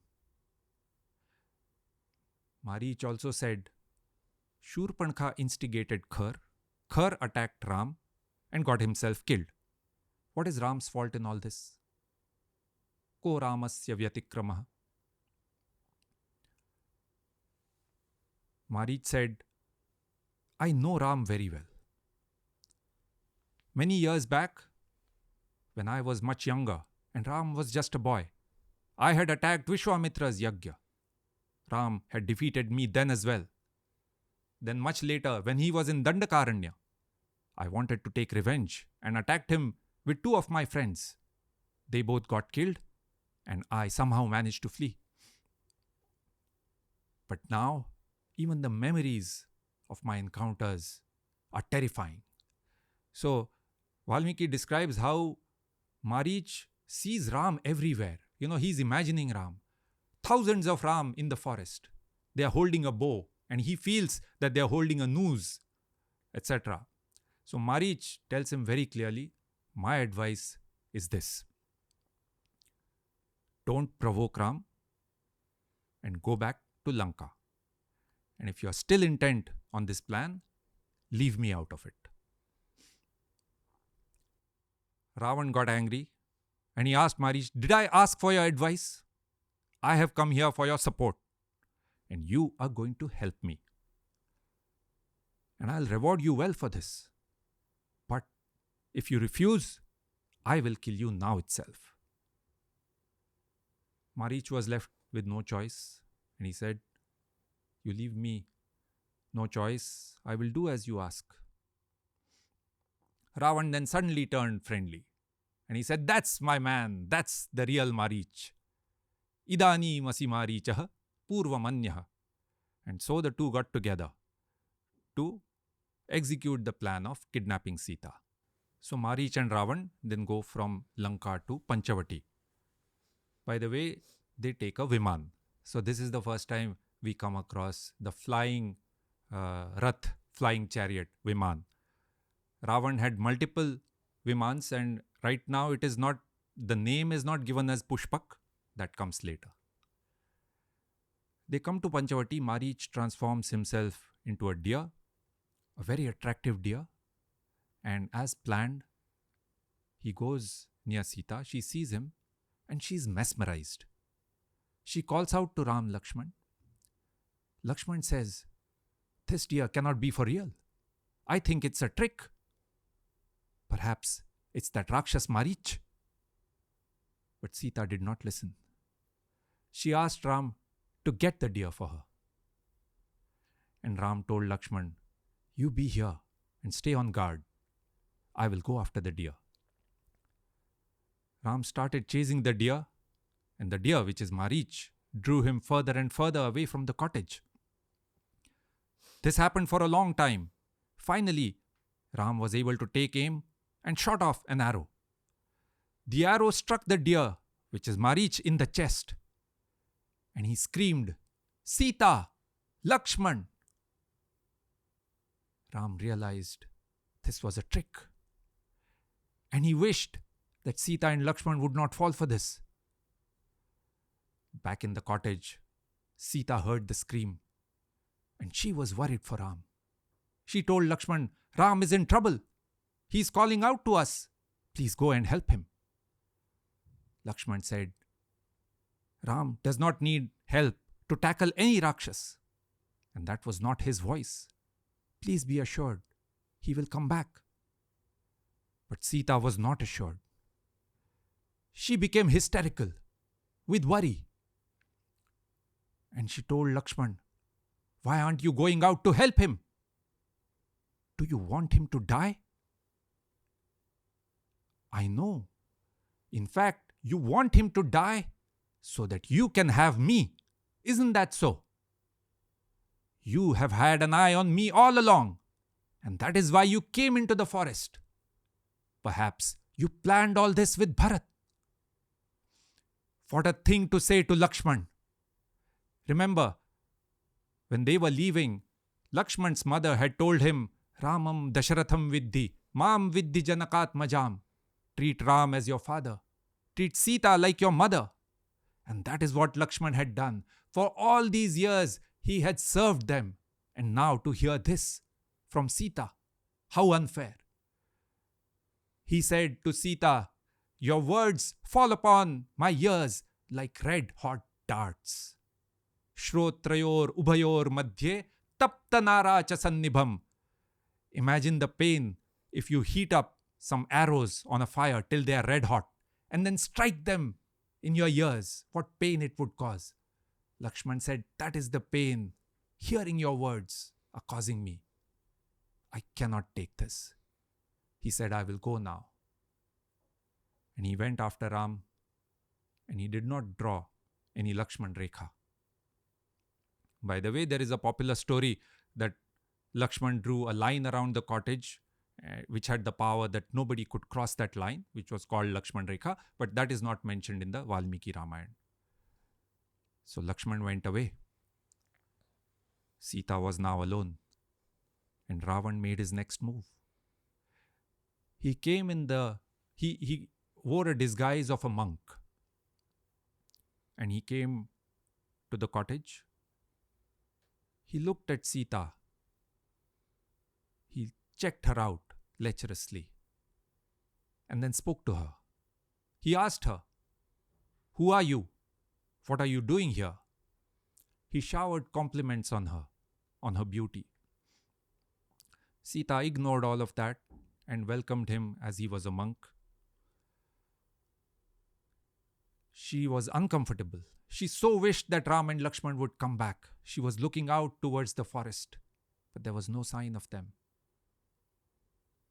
She then answered. She told him about herself and Ram and Lakshman and asked about him. Who are you and what are you doing in this forest? Ravan's answer and then their discussion. I want to show you another video on this because it really brings out Sita's strength of character. And now please tell me about yourself, she said. Your name and lineage, and why you are roaming all alone in this forest.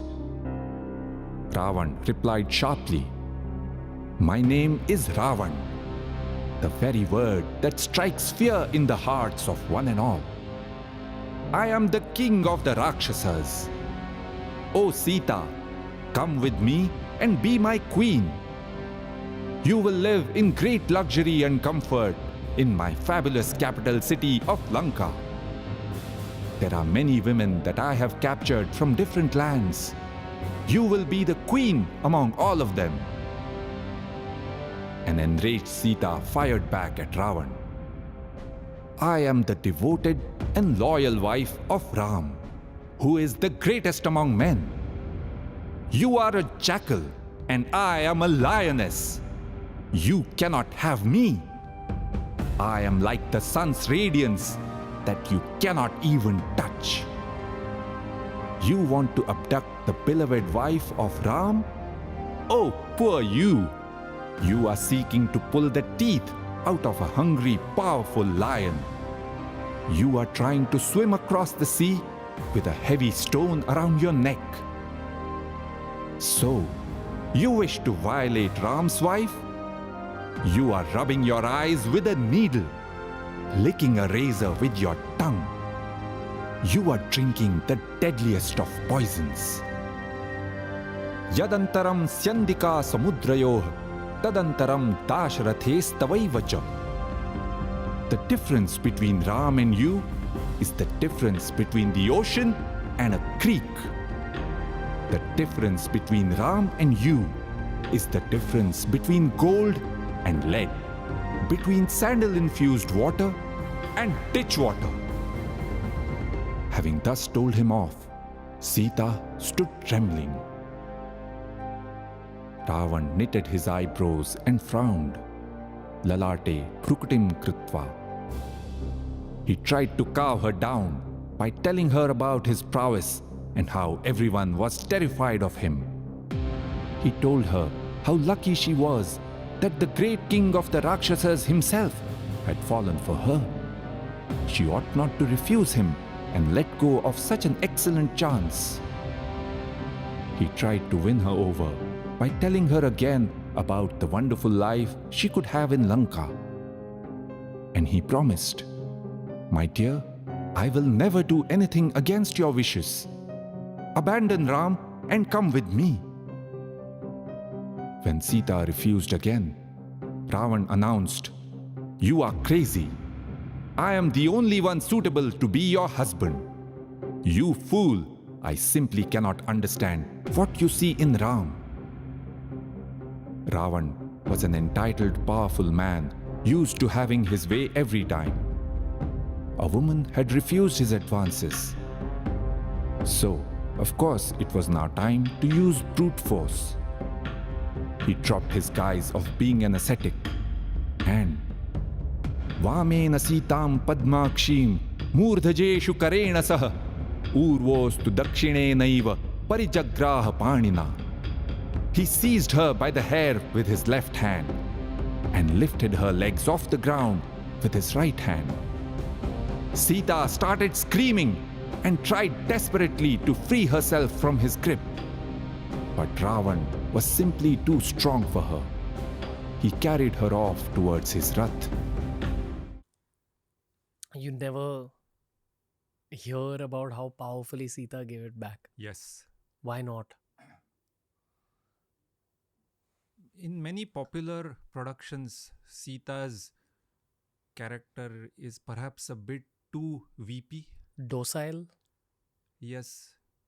This is And clearly, she was physically not able to take on Ravan, but we will see again and again, for all his physical strength, he was not able to bend her will. So, in, even right now, when he was carrying her off, and some people think that he never touched her, but clearly he did, and he was carrying her off. Sita called out to Jatayu. By the way, she uses the word Arya to call out to him.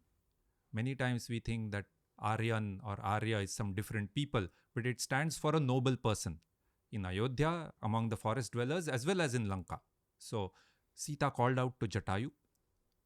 Jatayu came to her rescue, and his action is also incredible. He told Ravan, "You are young and I am old. You are well armed and I am not. But I will not allow you to kidnap Sita while I am alive. Ravan, fight with me." Clearly, he had little chance of winning. But he said, even then, while I am alive, I will not let something like this happen. And he put up a great fight, but he soon got exhausted. Ravan kicked him to the ground, and then with his sword, he cut off all his limbs. Sita rushed to the injured Jatayu. Ravan pulled her back. Sita went and hugged a tree. Ravan again grabbed her by the hair, dragged her back to the Rath, and flew away. In the Rath, Sita was weeping bitterly. Poetically, Valmiki says, the treetops, as they swayed, seemed to be saying to her, "Ma bhai, don't be scared."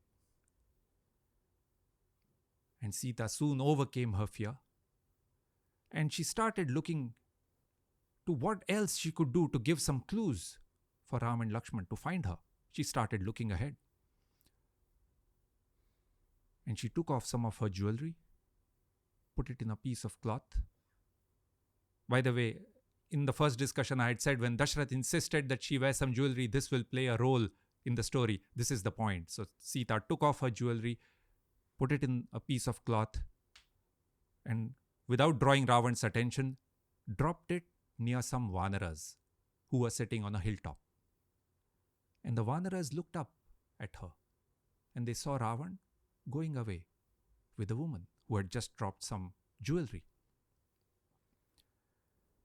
Ravan took her to Lanka, and there he forcibly took her around his grand palace and proudly showed it off. By the way, even here he mentioned he had captured hundreds of women from different lands. And his offer to Sita was, "You will be the chief among them. You will be my chief queen. You will live a life of luxury." But inducements or threats, Sita's answer was a firm no. Sita also knew that Ravan was physically very powerful. So she told him, "Idam shariram dissanyam bandhava ghatayasvava." This body does not have consciousness. Even I am not interested in it anymore. You can bind it, restrain it, or kill it. But you can never have me. Ravan was unable to bend her will. But he still thought that he could break her. He called some Rakshasis and told them, "Take her to the Ashokvan. She is a wild elephant that needs to be tamed. Torture her and then be nice to her. Break her." And to Sita, Ravan gave this clear threat. He said, "I give you 12 months.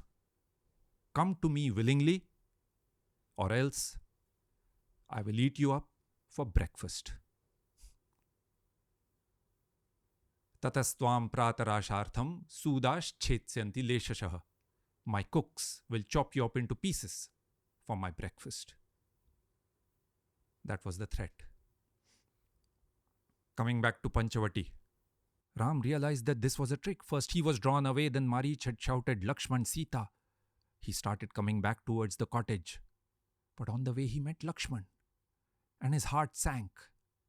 He said, "Why did you come? I had told you to stay there and protect Sita."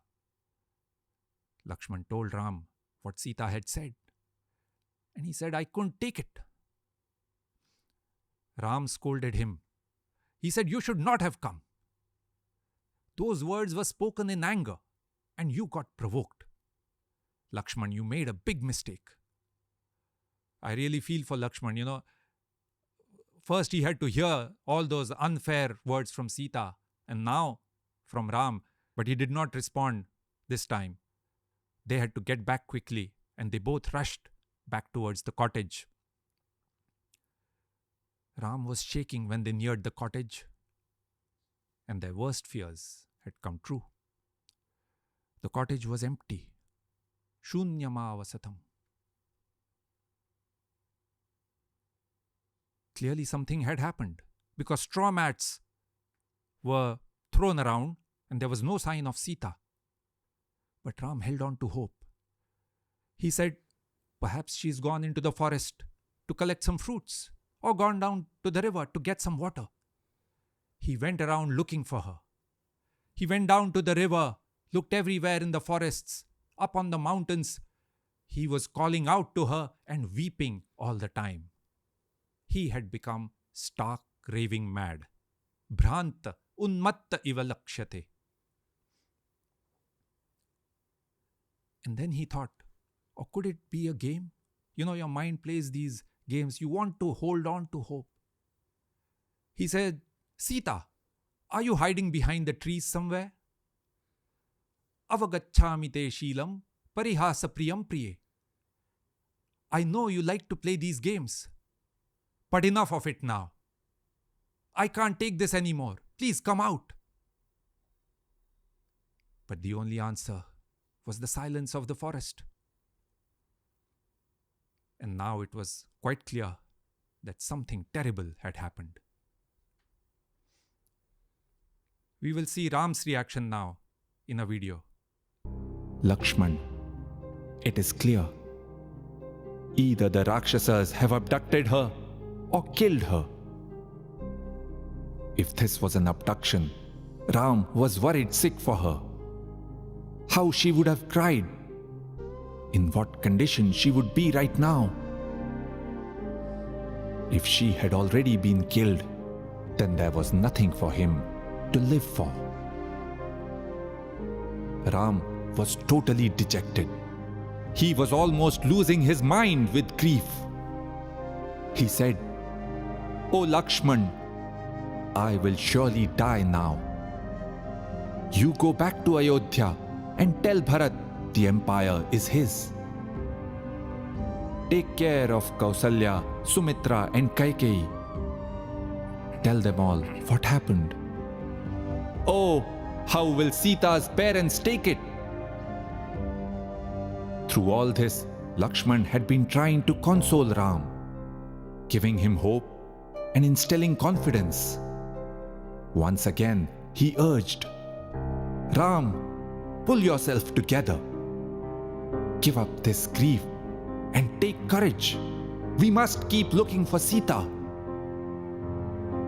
They went back to the Godavari to look for Sita yet again. And this time they got a clue. A herd of deer was looking south in a peculiar way. Ram and Lakshman headed off in the direction of their gaze. And shortly, they saw some flowers strewn on the path. "These are the very same flowers I had given Sita," Ram exclaimed, "and she had worn them in her hair." Ram's grief started giving way to anger.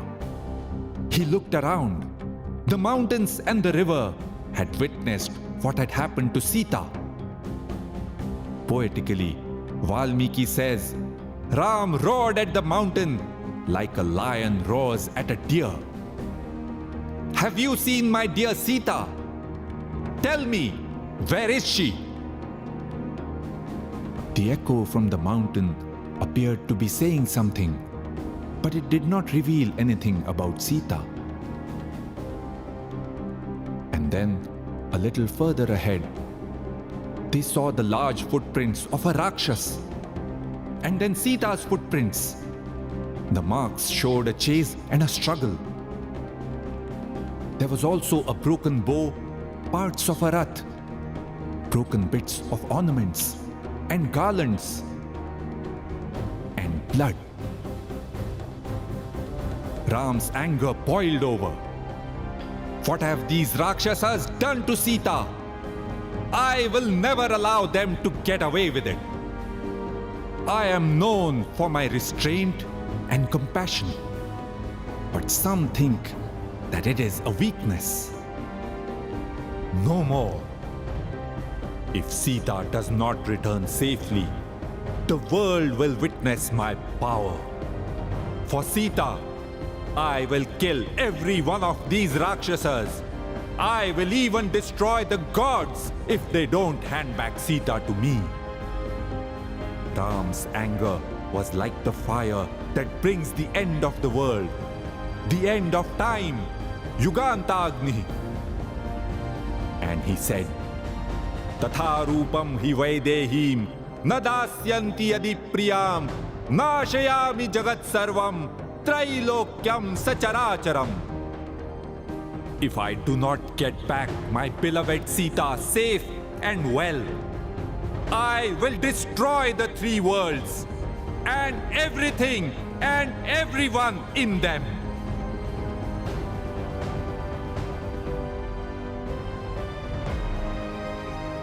Iti her asa. That is how it happened. A little bit of Parshuram and Shri Ram. This is a side of Ram that we have never seen before. In many popular depictions as well, this level of anger is not shown. Lakshman also remarks afterwards, he's never seen Ram like this. And he tries to calm him down. And he says it's usually the other way around, Lakshman says, because it's usually Ram calming down Lakshman.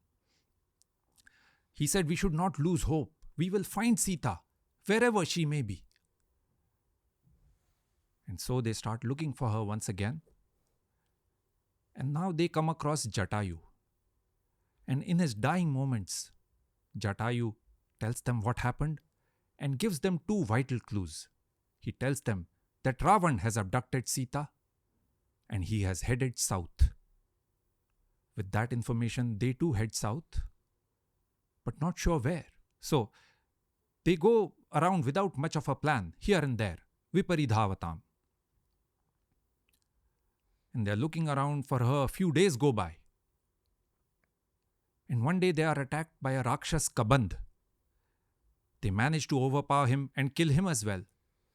But in his dying moments, he has a change of heart and he asks them, what can he do for them? Ram tells them what has happened and asks if he knows where he could find Sita. Kabandh says, I don't know where Sita is, but I know just the person who can help you find her. His name is Sugriv and he lives on the Rishyamukh mountain.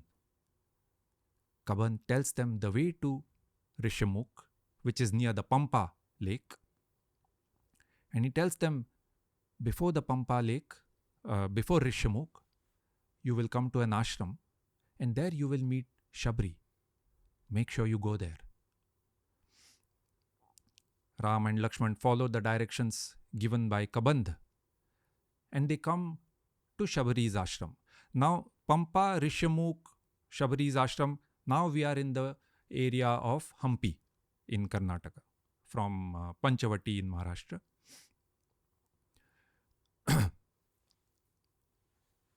Shabri's story is also quite popular, but in the Valmiki Ramayana, it is told differently. There are no half-eaten fruits, as it is commonly known. Valmiki tells the backstory. Shabri used to be an attendant in Matanga Muni's ashram. She was a maid, a helper, who helped out with different chores. But she was never kept away from knowledge. Vidnyane tam nityam abahishkritam.